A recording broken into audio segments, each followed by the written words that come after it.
ਏਕ ਓਂਕਾਰ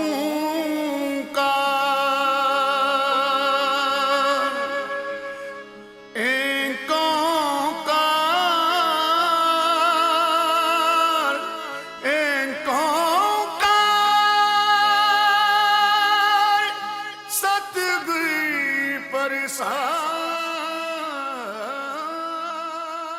पोथी परमेश्वर का थान, पोथी परमेश्वर का थान, पोथी परमेश्वर का थान, पोथी परमेश्वर का थान।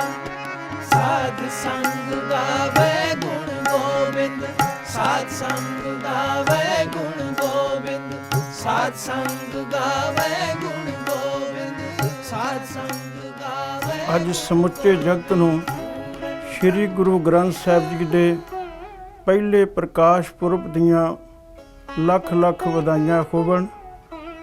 ਅੱਜ ਦੇ ਇਸ ਮਹਾਨ ਦਿਹਾੜੇ 'ਤੇ ਆਦਿ ਸ੍ਰੀ ਗੁਰੂ ਗ੍ਰੰਥ ਸਾਹਿਬ ਜੀ ਦੀ ਰਚਨਾ ਕਿਵੇਂ ਹੋਈ ਤੇ ਸ੍ਰੀ ਗੁਰੂ ਗ੍ਰੰਥ ਸਾਹਿਬ ਜੀ ਦਾ ਗੌਰਵਮਈ ਇਤਿਹਾਸ ਕੀ ਹੈ, ਅੱਜ ਸਾਂਝਾ ਟੀਵੀ ਦੇ ਵਿਸ਼ੇਸ਼ ਪ੍ਰੋਗਰਾਮ ਮਹਾਨ ਕੋਸ਼ ਗੁਰ ਇਤਿਹਾਸ ਵਿੱਚ ਸਾਡੇ ਨਾਲ ਤਸ਼ਰੀਫ ਫਰਮਾ ਰਹੇ ਨੇ ਸਿੱਖ ਪੰਥ ਦੀ ਸਿਰਮੌਰ ਸ਼ਖਸੀਅਤ ਸਿੰਘ ਸਾਹਿਬ ਪ੍ਰੋਫੈਸਰ ਮਨਜੀਤ ਸਿੰਘ ਜੀ, ਸਾਬਕਾ ਜਥੇਦਾਰ ਸ੍ਰੀ ਅਕਾਲ ਤਖਤ ਸਾਹਿਬ। ਅਸੀਂ ਸਿੰਘ ਸਾਹਿਬ ਜੀ ਆਪ ਜੀ ਨੂੰ ਸਟੂਡੀਓ ਵਿੱਚ ਆਉਣ 'ਤੇ ਜੀ ਆਇਆਂ ਕਹਿੰਦੇ ਹਾਂ। ਤੁਸੀਂ ਸਾਨੂੰ ਬੜੀ ਕਿਰਪਾ ਕਰਕੇ ਸਮਾਂ ਬਖਸ਼ਿਸ਼ ਕੀਤਾ ਹੈ। ਸੋ ਆਓ ਗੁਰੂ ਕੀ ਫਤਿਹ ਦੀ ਸਾਂਝ ਪਾ ਕੇ ਇਸ ਗੱਲਬਾਤ ਦਾ ਸਿਲਸਿਲਾ ਅੱਗੇ ਸ਼ੁਰੂ ਕਰਦੇ ਹਾਂ। ਵਾਹਿਗੁਰੂ ਜੀ ਕਾ ਖਾਲਸਾ, ਵਾਹਿਗੁਰੂ ਜੀ ਕੀ ਫਤਿਹ। ਸਿੰਘ ਸਾਹਿਬ ਜੀ, ਸਭ ਤੋਂ ਪਹਿਲਾ ਵਚਨ ਤੇ ਇਹ ਹੈ ਕਿ ਸ੍ਰੀ ਗੁਰੂ ਗ੍ਰੰਥ ਸਾਹਿਬ ਜੀ ਦੇ ਪਾਵਨ ਸਵਰੂਪ ਦੇ ਪਹਿਲਾਂ ਆਦਿ ਬੀੜ ਸ੍ਰੀ ਗੁਰੂ ਗ੍ਰੰਥ ਸਾਹਿਬ ਜੋ ਲਿਖਿਆ ਹੁੰਦਾ ਹੈ, ਇਸ ਦਾ ਕੀ ਭਾਵ ਹੈ ਜੀ? ਗੁਰੂ ਸਵਾਰਿਓ, ਮੁਬਾਰਕ ਹੈ ਸਭ ਤੋਂ ਪਹਿਲਾਂ ਕਿ ਗੁਰੂ ਨਾਨਕ ਨਾਮ ਲੇਵਾ ਹੋਣ ਦੇ ਨਾਤੇ ਜੁਗੋ ਜੁਗੋ ਅਟਲ ਧੰਨ ਸ੍ਰੀ ਗੁਰੂ ਗ੍ਰੰਥ ਸਾਹਿਬ ਪਾਤਸ਼ਾਹ ਜੀ ਦੇ ਦਰ ਘਰ ਦੇ ਸੇਵਾਦਾਰ ਹੋਣ ਦੇ ਨਾਤੇ ਅੱਜ ਆਪਾਂ ਨੂੰ ਇਸ ਮੁਬਾਰਕ ਸਮੇਂ 'ਤੇ ਮਿਲ ਬੈਠਣ ਦਾ ਅਤੇ ਆਪਣੇ ਜੁਗੋ ਜੁਗ ਅਟਲ ਸਤਿਗੁਰੂ ਜੀ ਦਾ ਇਤਿਹਾਸਕ ਅਤੇ ਸਿਧਾਂਤਕ ਗੁਣਗਾਨ ਕਰਨ ਦਾ ਸੁਭਾਗ ਮਿਲਿਆ ਜੀ।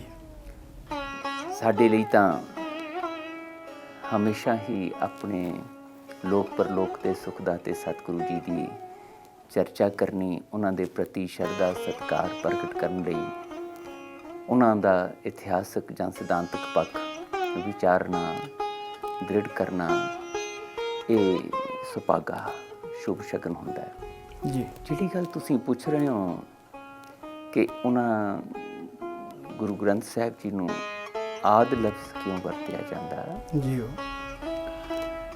ਆਦਿ ਦਾ ਜੋ ਸੰਖੇਪ ਜਿਹਾ ਸਧਾਰਨ ਜਿਹਾ ਅਰਥ ਹੈ ਉਹ ਤੇ ਹੈ ਮੁੱਢਲਾ, ਪਹਿਲਾ ਜੀ ਜੀ ਆਰੰਭਕ ਜੀ। ਕਿਉਂਕਿ ਸ੍ਰੀ ਗੁਰੂ ਗ੍ਰੰਥ ਸਾਹਿਬ ਪਾਤਸ਼ਾਹ ਜੀ ਦਾ ਜਿਹੜਾ ਅੱਜ ਸਰੂਪ ਤਖਤ 'ਤੇ ਸੁਭਾਇਮਾਨ ਹੁੰਦਾ ਹੈ ਜੀ, ਇਸ ਸਰੂਪ ਦੀ ਆਰੰਭਤਾ ਜਿਹੜੀ ਹੈ ਉਹ ਗੁਰੂ ਨਾਨਕ ਪਾਤਸ਼ਾਹ ਹਜ਼ੂਰ ਦੇ ਆਗਮਨ ਦੇ ਨਾਲ ਜਿਵੇਂ ਜਿਵੇਂ ਉਹਨਾਂ ਦੇ ਮੁਖਾਰਬਿੰਦ ਤੋਂ ਵਾਹਿਗੁਰੂ ਜੀ ਦੇ ਨਾਲ ਲਿਵਲੀਨਤਾ ਤੋਂ ਉਪਰੰਤ ਉਸ ਮਿਲਾਪ ਵਾਲੇ ਅਨੁਭਵ ਵਿੱਚੋਂ ਜੋ ਰੱਬੀ ਗਿਆਨ, ਅਨੁਭਵੀ ਗਿਆਨ, ਵਿਸਮਾਦੀ ਗਿਆਨ ਉਹਨਾਂ ਦੇ ਅੰਦਰ ਉਹਨਾਂ ਨੂੰ ਮਹਿਸੂਸ ਹੋਇਆ, ਉਸ ਨੂੰ ਸਾਡੇ ਸੰਸਾਰੀ ਮਨੁੱਖਾਂ ਦੇ ਭਲੇ ਲਈ ਸਰਬਕਾਲੀ ਤੇ ਸਰਬਦੇਸ਼ੀ ਬਣਾਉਣ ਲਈ ਜੀ ਸਾਡੀ ਹੀ ਭਾਸ਼ਾ ਦੇ ਵਿੱਚ, ਸਾਡੇ ਹੀ ਅੱਖਰਾਂ ਵਿੱਚ ਇਸ ਨੂੰ ਗੁਰੂ ਦੇਵ ਨੇ ਸਾਡੇ ਤੱਕ ਪਹੁੰਚਾਉਣ ਦੀ ਇਹ ਉਪਕਾਰੀ ਬਖਸ਼ਿਸ਼ ਕੀਤੀ। ਨਾਲ ਹੀ ਗੁਰੂਦੇਵ ਨੇ ਇਹ ਆਖਿਆ ਕਿ ਇਹ ਸੰਸਾਰਕ ਸਾਹਿਤ ਰਚਨਾ ਵਾਂਗ ਕੋਈ ਮੇਰੀ ਕਾਵ ਰਚਨਾ ਨਹੀਂ ਹੈ ਜਿਹਦੇ ਵਿੱਚੋਂ ਮੈਂ ਸੰਸਾਰ ਨੂੰ ਇਹ ਦੱਸਣਾ ਹੋਵੇ ਕਿ ਮੈਂ ਪੰਡਿਤ, ਵਿਦਵਾਨ, ਸਿਆਣਾ ਕਵੀ, ਇਸ ਤਰ੍ਹਾਂ ਨਹੀਂ। ਜੀ ਬਲਕਿ ਉਹਨਾਂ ਨੇ ਕੋਈ ਵੀ ਸ਼ਬਦ ਦਿੱਤਾ ਸਾਨੂੰ, ਭਾਵੇਂ ਕੋਈ ਲਮੇਰੀ ਬਾਣੀ ਦਿੱਤੀ, ਭਾਵੇਂ ਉਹ ਮੂਲ ਮੰਤਰ ਹੀ ਹੈ, ਬਿਲਕੁਲ ਸੰਖੇਪ ਸ਼ਬਦਾਂ, ਉਹਦੇ ਬਾਰੇ ਗੁਰੂਦੇਵ ਨੇ ਹਮੇਸ਼ਾ ਇਹ ਕਥਨ ਕੀਤਾ, ਜੈਸੀ ਮੈਂ ਆਵੈ ਖਸਮ ਕੀ ਬਾਣੀ ਤੈਸੜਾ ਕਰੀ ਗਿਆਨ ਵੇਲਾ। ਇਹ ਮੇਰੀ ਬਾਣੀ ਨਹੀਂ ਹੈ, ਮੇਰੀ ਕਾਵ ਰਚਨਾ ਨਹੀਂ ਹੈ, ਮੈਂ ਇਹਨੂੰ ਰਚਣ ਵਾਲਾ ਰਚਨਹਾਰ ਨਹੀਂ ਹਾਂ, ਮੈਂ ਤੇ ਇੱਕ ਸਾਧਨ ਹਾਂ, ਜ਼ਰੀਆ ਹਾਂ, ਅਕਾਲ ਪੁਰਖ ਜੀ ਵੱਲੋਂ ਰਿਵੀਲ ਹੋਈ, ਅਵਤਰਿਤ ਹੋਈ, ਆਈ ਉਤਰੀ ਬਾਣੀ ਨੂੰ ਉਸੇ ਤਰ੍ਹਾਂ ਹੀ ਤੁਹਾਡੇ ਤੱਕ ਪਹੁੰਚਾਵਾਂ। ਬਸ ਫਰਕ ਸਿਰਫ ਇੰਨਾ ਹੀ ਹੈ, ਸੰਸਾਰਕ ਪੱਖ ਤੋਂ ਜਦੋਂ ਅਸੀਂ ਇਹਨੂੰ ਵਰਣਨ ਕਰਾਂਗੇ, ਗਿਆਨ ਅਕਾਲ ਪੁਰਖ ਜੀ ਦੇ ਵੱਲੋਂ ਮਿਲਿਆ, ਅੱਖਰੀ ਜਿਹੜੀ ਵਰਤੋਂ ਹੈ, ਭਾਸ਼ਾ ਦੀ ਵਰਤੋਂ ਹੈ, ਉਹ ਸਾਡੀ ਸੰਸਾਰੀਆਂ ਦੀ ਹੈ, ਜਿਹਨੂੰ ਅਸੀਂ ਪੰਜਾਬੀ ਵੀ ਕਹਿ ਦਿੰਦੇ ਹਾਂ ਜਾਂ ਹੋਰ ਬਹੁਤ ਸਾਰੀਆਂ ਭਾਸ਼ਾਵਾਂ ਨੇ। ਉਹ ਬਹੁਤ ਸਾਰੀਆਂ ਭਾਸ਼ਾਵਾਂ ਜਿਹੜੀਆਂ ਮਹਾਰਾਜ ਦੇ ਵੇਲੇ ਪ੍ਰਚਲਿਤ ਸੀਗੀਆਂ, ਲੋਕੀ ਬੋਲਦੇ ਸੀਗੇ, ਉਹ ਕਿਉਂਕਿ ਬਾਣੀ ਜਿਹੜੀ ਹੈ ਉਹ ਸਾਡੇ ਸੰਸਾਰੀ ਲੋਕਾਂ ਦੇ ਲੋਕ ਪਰਲੋਕ ਨੂੰ ਸੁਖੀ ਬਣਾਉਣ ਤੇ ਸਵਾਰਨ ਦੇ ਲਈ ਸੀ, ਇਸ ਕਰਕੇ ਸਾਡੀ ਭਾਸ਼ਾ 'ਚ ਗੱਲ ਕੀਤੀ।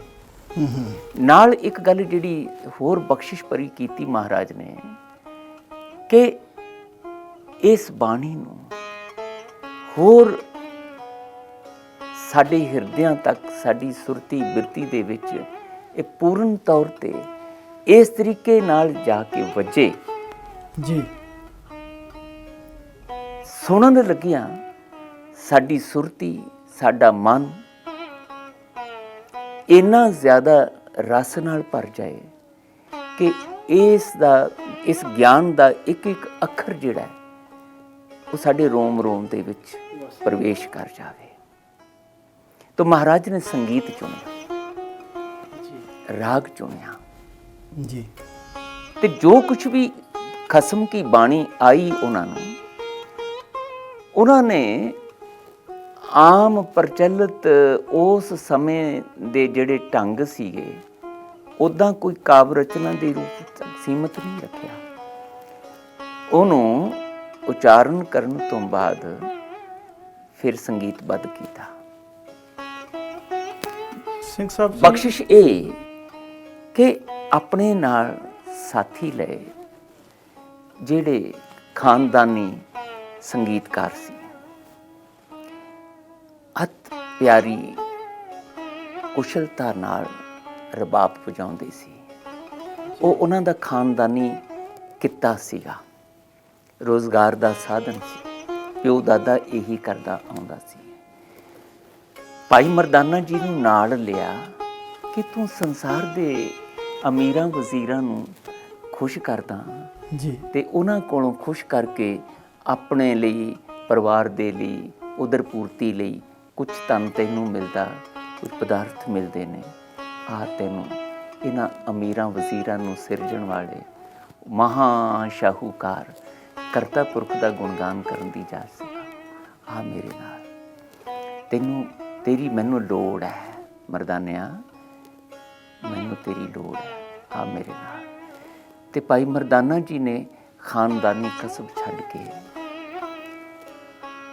ਅਮੀਰਾਂ ਵਜ਼ੀਰਾਂ ਦੀ ਖੁਸ਼ਾਮਦ ਚਾਪਲੂਸੀ ਕਰਨ ਲਈ ਜਿਹੜਾ ਉਹਨਾਂ ਦਾ ਚੱਲਿਆ ਆ ਰਿਹਾ ਸੀ ਕਿੱਤਾ, ਉਹਨੂੰ ਤਿਲਾਂਜਲੀ ਦੇ ਕੇ ਗੁਰੂ ਨਾਨਕ ਪਾਤਸ਼ਾਹ ਨਾਲ ਇਹ ਰੱਬੀ ਗੁਣਗਾਨ ਕਰਨ ਦਾ ਆਪਣੇ ਜੀਵਨ ਦੇ ਵਿੱਚ ਰਾਹ ਅਪਣਾਇਆ।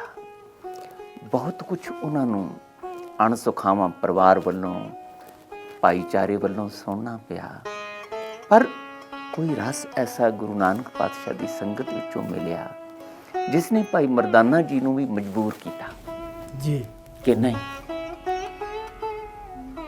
ਜੋ ਬਾਬਾ ਨਾਨਕ ਨੇ ਮੈਨੂੰ ਆਖਿਆ ਕਿ ਮਰਦਾਨਿਆ ਮੈਨੂੰ ਤੇਰੀ ਲੋੜ ਹੈ, ਆ ਤੈਨੂੰ ਮੈਂ ਉਸ ਸਭ ਦੇ ਸਿਰਜਣਹਾਰ ਨੂੰ ਪ੍ਰਸੰਨ ਕਰਨਾ ਸਿਖਾਵਾਂ। ਤੇ ਫਿਰ ਜਿਹੜੀਆਂ ਦੁਨਿਆਵੀ ਅਮੀਰਾਂ ਵਜ਼ੀਰਾਂ ਕੋਲੋਂ ਖੁਸ਼ੀਆਂ ਮਿਲਦੀਆਂ ਨੇ ਉਹ ਤੇ ਬੜੀਆਂ ਤੁੱਛ ਜਿਹੀਆਂ ਨੇ, ਜਿਹੜੀਆਂ ਤੈਨੂੰ ਉਸ ਮਾਲਕ ਦਾ ਗੁਣਗਾਨ ਕਰਕੇ, ਉਹਦੀ ਸਿਫਤ ਕਰਕੇ ਜਿਹੜੀਆਂ ਖੁਸ਼ੀਆਂ ਮਿਲਣਗੀਆਂ ਅੱਜ ਨਹੀਂ ਤੈਨੂੰ ਪਤਾ, ਪਰ ਜੇ ਤੂੰ ਕਰੇਂਗਾ ਤੇ ਮੈਂ ਉਹਦਾ ਅਨੁਭਵ ਮਾਣਿਆ, ਤੂੰ ਮੇਰੇ ਨਾਲ ਹੋਏਗਾ ਤੇ ਤੈਨੂੰ ਪਤਾ ਲੱਗੇਗਾ ਕਿ ਉਹ ਕੈਸਾ ਬਿਸਮਾਤੀ ਆਨੰਦ ਹੈ ਔਰ ਉਹਦੇ ਨਾਲ ਕਿਸ ਤਰ੍ਹਾਂ ਦੁਨਿਆਵੀ ਭੁੱਖਾਂ ਮਿਟ ਜਾਂਦੀਆਂ ਨੇ। ਮੈਂ ਇਹ ਗੱਲ ਇਸ ਕਰਕੇ ਆਖੀ ਹੈ ਕਿ ਜਿਹੜੀ ਬਾਣੀ ਸਾਡੇ ਕੋਲ ਪਹੁੰਚੀ ਹੈ, ਜਿਸ ਨੂੰ ਤੁਸੀਂ ਆਦਿ ਲਫ਼ਜ਼ ਵਰਤ ਕੇ ਗੱਲ ਸ਼ੁਰੂ ਕੀਤੀ ਹੈ, ਉਸ ਬਾਣੀ ਨੂੰ ਸਾਡੇ ਤੱਕ ਪਹੁੰਚਾਉਣ ਦਾ ਮਕਸਦ ਕੀ ਸੀਗਾ? ਗੁਰੂ ਨਾਨਕ ਸਾਹਿਬ ਨੇ ਤੇ ਆਨੰਦ ਮਾਣ ਲਿਆ, ਉਹਨਾਂ ਦਾ ਤੇ ਲੋਕ ਵੀ ਸਵਰ ਗਿਆ ਸੀਗਾ ਤੇ ਪਰਲੋਕ ਵੀ ਸਵਰਿਆ ਹੋਇਆ ਸੀਗਾ। ਉਹ ਤੇ ਜਨਮ ਮਰਨ ਦੋਹੂ ਮੈਂ ਨਾਹੀ, ਜਨ ਪਰ ਉਪਕਾਰੀ ਆਏ, ਜੀ ਦਾਨ ਦੇ ਭਗਤੀ ਲਾਇਨ ਹਰਸਿਓ ਲੈਨ ਮਿਲਾਏ। ਉਹ ਇਸ ਮਕਸਦ ਵਾਸਤੇ ਸੀਗੇ ਆਏ। ਉਹਨਾਂ ਦਾ ਤੇ ਜਨਮ ਮਰਨ ਦੇ ਸਾਡੇ ਵਾਂਗ ਆਉਣ ਦਾ ਕੋਈ ਆਵਾਗਾਉਣ ਦਾ ਤੇ ਮਤਲਬ ਹੀ ਨਹੀਂ ਸੀਗਾ। ਤੇ ਜਦੋਂ ਫਿਰ ਸਾਡੇ ਤੇ ਉਪਕਾਰ ਕਰਨਾ ਸੀ ਉਹਨਾਂ ਨੇ, ਤੇ ਉਪਕਾਰ ਕਰਨ ਦਾ ਇੱਕੋ ਇੱਕ ਤਰੀਕਾ ਸੀ ਕਿ ਉਹ ਜਿਹੜਾ ਅਨੁਭਵੀ ਗਿਆਨ ਬ੍ਰਹਮ ਗਿਆਨ ਦੇ ਰੂਪ ਵਿੱਚ ਉਹਨਾਂ ਨੂੰ ਬਖਸ਼ਿਸ਼ ਹੋਇਆ, ਉਹਨੂੰ ਉਹ ਸਾਡੇ ਤੱਕ ਪਹੁੰਚਾਉਂਦੇ। ਤੇ ਜਿਵੇਂ ਉਹਨਾਂ ਨੂੰ ਆਨੰਦ ਆਇਆ ਸੀ ਵਾਹਿਗੁਰੂ ਜੀ ਨਾਲ ਲਿਵਲੀਨਤਾ ਦੇ ਰਾਹੀਂ ਉਹਨਾਂ ਦੀ ਸਿਫਤ ਸਲਾਹ ਕਰਦੇ ਹਾਂ, ਉੱਦਾਂ ਹੀ ਉਹ ਆਨੰਦ ਦੇ ਪਾਕੀ ਅਸੀਂ ਬਣ ਸਕੀਏ।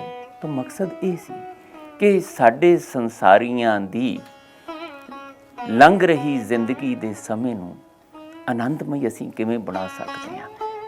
ਜ਼ਿੰਦਗੀ ਦੇ ਕਿਸੇ ਵੀ ਕਾਰਜ ਖੇਤਰ ਵਿੱਚ ਵਿਚਰੀਏ, ਪਰ ਕੋਈ ਵੀ ਕਿਰਤਕਾਰ ਕਰਦੇ ਹਾਂ, ਅਸੀਂ ਕੀਰਤ ਦੇ ਨਾਲ ਆਪਣੇ ਜੀਵਨ ਨੂੰ ਸੰਸਾਰਕ ਸੁੱਖ ਦੁੱਖ ਤੋਂ, ਸੰਸਾਰਕ ਮਾਨ ਅਪਮਾਨ ਤੋਂ, ਸੰਸਾਰਕ ਇੱਛਾਵਾਂ ਫੁਰਨਿਆਂ ਤੋਂ ਉੱਪਰ ਉਠਾ ਕੇ ਕਿਸੇ ਵੀ ਸਮਾਧੀ ਸਦੀਵੀ ਆਨੰਦ ਦੇ ਅਧਿਕਾਰੀ ਬਣ ਸਕੀਏ, ਉਸ ਰੂਹਾਨੀ ਮੰਡਲ ਦੇ ਵਿੱਚ ਪ੍ਰਵੇਸ਼ ਕਰ ਸਕੀਏ ਗੁਰੂ ਨਾਨਕ ਪਾਤਸ਼ਾਹ ਵਾਂਗ। ਉਹ ਬਖਸ਼ਿਸ਼ਾਂ ਦਾ ਮੀਂਹ ਸਾਡੇ ਸਾਰਿਆਂ ਤੇ ਵਰਤੇ, ਇਹ ਬਾਣੀ ਦੀ ਦਾਤ ਸਾਨੂੰ ਝੋਲੀ ਪਾਈ।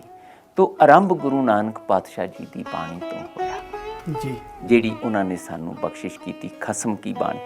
ਉਹ ਬਾਣੀ ਪਾਤਸ਼ਾਹ ਹਜ਼ੂਰ ਨੇ ਆਪਣੇ ਜੀਵਨ ਦੇ ਵਿੱਚ ਤਲਵੰਡੀ ਰਹਿ ਕੇ ਵੀ, ਜਿਹਨੂੰ ਅੱਜ ਨਨਕਾਣਾ ਸਾਹਿਬ ਦੇ ਨਗਰ ਦੇ ਨਾਮ ਨਾਲ ਜਾਣਿਆ ਜਾਂਦਾ ਹੈ, ਉੱਥੋਂ ਚੱਲ ਕੇ ਜਦੋਂ ਆਪਣੇ ਪੂਜ ਭੈਣ ਬੇਬੇ ਨਾਨਕੀ ਜੀ ਕੋਲ ਸੁਲਤਾਨਪੁਰ ਆ ਗਏ, ਜਿੱਥੇ ਫਿਰ ਵੇਈਂ ਨਦੀ ਦਾ ਮੋਦੀ ਖਾਨੇ ਦੀ ਕਿਰਤ ਕਰਦਿਆਂ ਕੌਤਕ ਹੋਇਆ।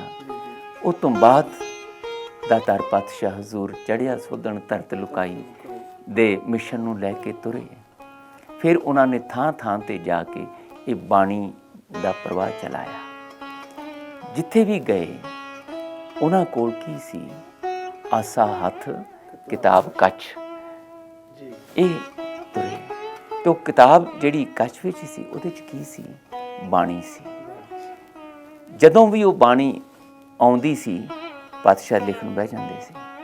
ਲਿਖ ਕੇ ਫਿਰ ਉਹਨੂੰ ਰਾਗਬੱਧ ਕਰਕੇ, ਸੰਗੀਤਬੱਧ ਕਰਕੇ ਭਾਈ ਮਰਦਾਨਾ ਜੀ ਨੂੰ ਕਹਿੰਦੇ ਸੀਗੇ, ਮਰਦਾਨਿਆਂ ਛੇੜ ਰਬਾਬ, ਬਾਣੀ ਆਈ ਹੈ, ਕਾਈ ਸਿਫਤ ਖੁਦਾਈ ਦੀ ਕਰੀਏ। ਤੇ ਜਦੋਂ ਉਹ ਕਰਦੇ ਸੀ ਤੇ ਸਾਡੇ ਕੋਲ ਜਨਮ ਸਾਖੀਆਂ ਦਾ ਇਤਿਹਾਸ ਹੈ, ਜਿਹਦੇ ਵਿੱਚ ਈਵਨ ਭਾਈ ਗੁਰਦਾਸ ਜੀ ਵੀ ਜ਼ਿਕਰ ਕਰਦੇ ਆ ਇਸ ਗੱਲ ਦਾ ਕਿ ਜਦੋਂ ਪਾਤਸ਼ਾਹ ਜੀ ਕੀਰਤਨ ਕਰਨ ਬੈਠਦੇ ਸੀਗੇ, ਭਾਵੇਂ ਉਹ ਜੰਗਲ 'ਚ ਬੈਠਦੇ ਸੀ ਤੇ ਭਾਵੇਂ ਉਹ ਸ਼ਹਿਰਾਂ ਨਗਰਾਂ ਤੋਂ ਬਾਹਰ ਜਾ ਕੇ ਪਿੰਡਾਂ ਤੋਂ ਬਾਹਰ ਬੈਠਦੇ ਸੀ, ਜਾਂ ਕਿਸੇ ਵਿਸ਼ੇਸ਼ ਤੀਰਥ ਅਸਥਾਨ 'ਤੇ ਜਾਂਦੇ ਸੀ, ਵਿਸ਼ੇਸ਼ ਮਕਸਦ ਨੂੰ ਲੈ ਕੇ, ਭਾਵੇਂ ਉਹ ਮੱਕਾ ਹੈ, ਭਾਵੇਂ ਉਹ ਜਗਨਨਾਥਪੁਰੀ ਹੈ, ਭਾਵੇਂ ਉਹ ਪਾਕਪਟਨ ਹੈ, ਤੇ ਭਾਵੇਂ ਉਹ ਬਗਦਾਦ ਹੈ, ਜਿੱਥੇ ਜਿੱਥੇ ਵੀ ਸਤਿਗੁਰੂ ਗਏ ਨੇ, ਸੁਮੇਰ ਪਰਬਤ 'ਤੇ ਗਏ ਨੇ, ਦਾਤਾਰ ਪਾਤਸ਼ਾਹ ਕੋਲ ਬਾਣੀ ਹੈ।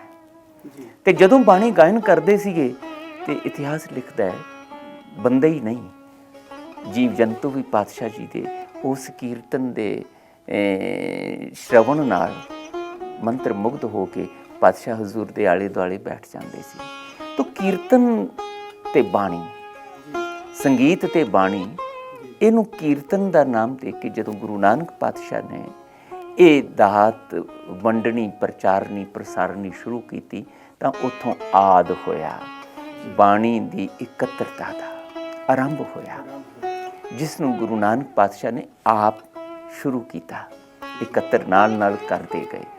ਇਹੀ ਬਾਣੀ ਜਦੋਂ ਦਾਤਾਰ ਪਾਤਸ਼ਾਹ ਹਜ਼ੂਰ ਦਾ ਜ਼ਿੰਦਗੀ ਦਾ ਸਫ਼ਰ, ਸੰਸਾਰਕ ਸਫ਼ਰ ਜਿਹੜਾ ਉਹ ਪੂਰਾ ਹੋਣਾ ਸੀਗਾ, ਉਸ ਵੇਲੇ ਭਾਈ ਸਾਹਿਬ ਭਾਈ ਲਹਿਣਾ ਜੀ ਮਹਾਰਾਜ ਦੀ ਹਜ਼ੂਰੀ ਵਿੱਚ ਆਏ। ਹੋਰ ਬਹੁਤ ਸਾਰੇ ਗੁਰਸਿੱਖ ਆ ਚੁੱਕੇ ਸੀ ਜੀ। ਉਹ ਬਾਬਾ ਬੁੱਢਾ ਜੀ ਵਰਗੇ, ਭਾਈ ਭਿਖਾਰੀ ਜੀ ਵਰਗੇ, ਭਾਈ ਮਨਸੁਖ ਜੀ ਵਰਗੇ, ਇਹ ਸਾਰੇ ਦਾਤਾਰ ਪਾਤਸ਼ਾਹ ਜੀ ਦੀ ਉਸ ਦੈਵੀ ਸੰਗਤ ਦਾ ਆਨੰਦ ਮਾਣ ਚੁੱਕੇ ਸੀਗੇ ਔਰ ਗੁਰੂਦੇਵ ਦੇ ਕੋਲ ਆ ਕੇ ਉਹ ਪਾਤਸ਼ਾਹ ਜੀ ਦੇ ਸਿੱਖ ਸੇਵਕ ਬਣ ਕੇ ਜ਼ਿੰਮੇਵਾਰੀਆਂ ਅੱਗੋਂ ਨਿਭਾ ਰਹੇ ਸੀ ਇਸ ਬਾਣੀ ਦੇ ਪ੍ਰਚਾਰ ਪ੍ਰਸਾਰ ਵਾਸਤੇ ਜੀ। ਦਾਤਾਰ ਪਾਤਸ਼ਾਹ ਵੀ ਜਿੱਥੇ ਜਾਂਦੇ ਸੀਗੇ ਕੁਝ ਦਿਨ ਰਹਿਣਾ, ਜਿੰਨਾ ਉਹ ਲੋੜ ਸਮਝਦੇ ਸੀ ਜਾਂ ਜਿੰਨਾ ਉਹਨਾਂ ਦਾ ਮਕਸਦ ਸੀ, ਫਿਰ ਅੱਗੇ ਤੁਰ ਪੈਂਦੇ ਸੀ। ਹੁਣ ਜਿੰਨਾ ਚਿਰ ਉੱਥੇ ਰਹਿੰਦੇ ਸੀ, ਭਾਵੇਂ ਉਹ ਰਾਖਸ਼ ਬਿਰਤੀਆਂ ਵਾਲੇ ਭਾਈ ਕੌਡਾ ਜੀ ਕੋਲ ਗਏ, ਭਾਵੇਂ ਠੱਗ ਬਿਰਤੀਆਂ ਵਾਲੇ ਭਾਈ ਸੱਜਣ ਜੀ ਕੋਲ ਗਏ, ਭਾਵੇਂ ਕਾਮਰੂਪ ਦੇਸ ਗਏ ਨੂਰੁਨਿਸਾ ਕੋਲ, ਭਾਵੇਂ ਸਿੱਧਾਂ ਕੋਲ ਗਏ ਹੰਕਾਰੀ ਬਿਰਤੀਆਂ ਵਾਲੇ ਕੋਲ, ਆਪਣੇ ਰਿੱਧੀਆਂ ਸਿੱਧੀਆਂ ਦਾ ਜਿਨ੍ਹਾਂ ਨੂੰ ਹੰਕਾਰ ਸੀ, ਪੂਜਾ ਮਾਨਤਾ ਕਰਾਉਣ ਵਾਲੇ ਪਾਸ, ਭਾਵੇਂ ਸੰਗਲਾ ਦੀਪ ਗਏ ਤੇ ਭਾਵੇਂ ਬਗਦਾਦ ਗਏ, ਉੱਥੇ ਜਾ ਕੇ ਵੀ ਦਾਤਾਰ ਜੀ ਬਾਣੀ ਦਾ ਗਾਇਨ ਕਰਦੇ। ਹੁਣ ਉਹ ਬਾਣੀ ਗਾਇਨ ਕਰਨ ਤੋਂ ਬਾਅਦ ਜਦੋਂ ਅੱਗੇ ਤੁਰਦੇ ਸੀ, ਹੁਣ ਉਹ ਸੱਜਣ ਜਿਹੜੇ ਉੱਥੇ ਜੁੜਦੇ ਸੀਗੇ, ਹੁਣ ਉਹ ਪਾਤਸ਼ਾਹ ਜੀ ਨੂੰ ਕੁਦਰਤੀ ਗੱਲ ਹੈ, ਉਹਨਾਂ ਦਿਨਾਂ ਆਨੰਦ ਮਾਣਿਆ ਗੁਰੂ ਨਾਨਕ ਪਾਤਸ਼ਾਹ ਹਜ਼ੂਰ ਦੀ ਸੰਗਤ ਦਾ, ਉਹਨਾਂ ਕੋਲੋਂ ਕੀਰਤਨ ਸੁਣਿਆ, ਉਹਨਾਂ ਕੋਲੋਂ ਸਿੱਖਿਆ ਸੁਣੀ ਕਿ ਭਾਈ ਮੈਂ ਵੀ ਅਕਾਲ ਪੁਰਖ ਦੀ ਉਸਤਤ ਵਿੱਚੋਂ ਆਨੰਦ ਲਿਆ ਹੈ, ਜੁੜਿਆ, ਤੇ ਤੁਸੀਂ ਵੀ ਜੇ ਆਨੰਦ ਲੈਣਾ ਹੈ ਤੇ ਜੁੜਨਾ ਸਿੱਖੋ। ਤੇ ਜੁੜਨ ਵਾਸਤੇ ਤਰੀਕਾ ਸਿਫਤ ਸਲਾਹ ਹੈ, ਤੇ ਮੈਂ ਸਿਫਤ ਸਲਾਹ ਇੱਦਾਂ ਕੀ। ਹੁਣ ਜਾਣ ਲੱਗਿਆਂ ਕੁਦਰਤੀ ਗੱਲ ਹੈ, ਪੁੱਛਦੇ ਤੇ ਹੋਣਗੇ ਸਾਹਿਬ ਨੂੰ ਕਿ ਸੱਚੇ ਪਾਤਸ਼ਾਹ ਹੁਣ ਇੰਨੇ ਦਿਨ ਤੁਹਾਡੀ ਸਰੀਰਕ ਤੌਰ 'ਤੇ ਪ੍ਰਤੱਖ ਤੌਰ 'ਤੇ ਸੰਗਤ ਦਾ ਆਨੰਦ ਮਾਣਿਆ, ਹੁਣ ਤੁਹਾਡੇ ਜਾਣ ਤੋਂ ਬਾਅਦ ਅਸੀਂ ਕੀ ਕਰਨਾ ਹੈ, ਕਿਵੇਂ ਸਿਫਤ ਸਲਾਹ ਕਰ। ਤੇ ਮੈਨੂੰ ਲੱਗਦਾ ਹੈ ਕਿ ਸੱਚੇ ਪਾਤਸ਼ਾਹ ਆਪਣੀ ਬਾਣੀ ਦਾ ਕੋਈ ਨਾ ਕੋਈ ਉਤਾਰਾ ਉਹਨਾਂ ਨੂੰ ਉੱਥੇ ਬਖਸ਼ਿਸ਼ ਕਰਕੇ ਦੇ। ਕਿਉਂਕਿ ਭਾਈ ਗੁਰਦਾਸ ਜੀ ਜਿਹੜੀ ਬਚਨ ਕਰਦੇ ਆ ਨਾ ਜੀ, ਜਦੋਂ ਜਿਵੇਂ ਸਫ਼ਰ ਦੇ ਵਿੱਚ ਤੁਰੇ ਨੇ ਤਾਂ ਉਹਦਾ ਨਤੀਜਾ ਇਹ ਨਿਕਲਿਆ, ਘਰ ਘਰ ਅੰਦਰ ਧਰਮਸਾਲ ਜੀ ਹੋਵੇ ਕੀਰਤਨ ਸਦਾ ਵਿਸਵਾ। ਉਹ ਕੀਰਤਨ ਹੁੰਦਾ ਹੈ, ਸਤਸੰਗ ਹੁੰਦਾ ਹੈ, ਧਰਮਸਾਲ ਬਣਦੀਆਂ ਨੇ ਥਾਂ ਥਾਂ ਤੇ, ਸਤਸੰਗ ਦੇ ਸਥਾਨ ਬਣਦੇ ਨੇ, ਤੇ ਉੱਥੇ ਸਤਸੰਗ ਦੇ ਵਿੱਚ ਫਿਰ ਹੁੰਦਾ ਕੀ ਹੈ, ਸਾਧਨ ਕੀ ਹੈ, ਸ਼ਬਦ ਹੀ ਗਾਏ ਜਾਂਦੇ, ਸ਼ਬਦ ਹੀ ਹੁੰਦਾ।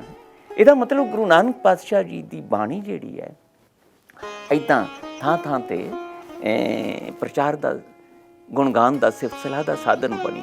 ਆਰੰਭ ਉੱਥੋਂ ਹੋਇਆ ਜਦੋਂ ਭਾਈ ਲਹਿਣਾ ਜੀ ਨੂੰ ਗੁਰਤਾ ਗੱਦੀ ਤੇ ਬਿਰਾਜਮਾਨ ਕੀਤਾ।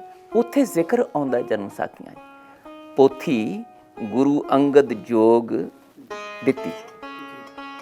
ਇਸੇ ਤਰ੍ਹਾਂ ਹੀ ਇੱਕ ਹੋਰ ਜ਼ਿਕਰ ਸਾਹਿਬ ਜੀ, ਅਸੀਂ ਛੋਟੀ ਜਿਹੀ ਬ੍ਰੇਕ ਲੈਂਦੇ ਆ ਤੇ ਮਿਲਦੇ ਹਾਂ। ਮੈਂ ਗੱਲ ਪੂਰੀ ਕਰਦਾ ਕਿ ਗੁਰੂ ਉਹ ਲਿਖਦੇ ਆ, ਬਾਬਾ ਮੜੀ ਨਾ ਗੌਰ ਗੁਰ ਅੰਗਦ ਕਾ ਹੀਏ ਬਸੈ। ਉਹ ਹੀਏ ਬਸੇ ਦੇ ਵਿੱਚ ਕੀ ਮਤਲਬ ਹੈ ਉਹਦਾ, ਕਿ ਬਾਣੀ ਗੁਰੂ ਅੰਗਦ ਦੇਵ ਪਾਤਸ਼ਾਹ ਕੋਲ। ਸੋ ਮਿਲਦੇ ਹਾਂ ਜੀ ਇੱਕ ਛੋਟੇ ਜਿਹੇ ਬ੍ਰੇਕ ਤੋਂ ਬਾਅਦ।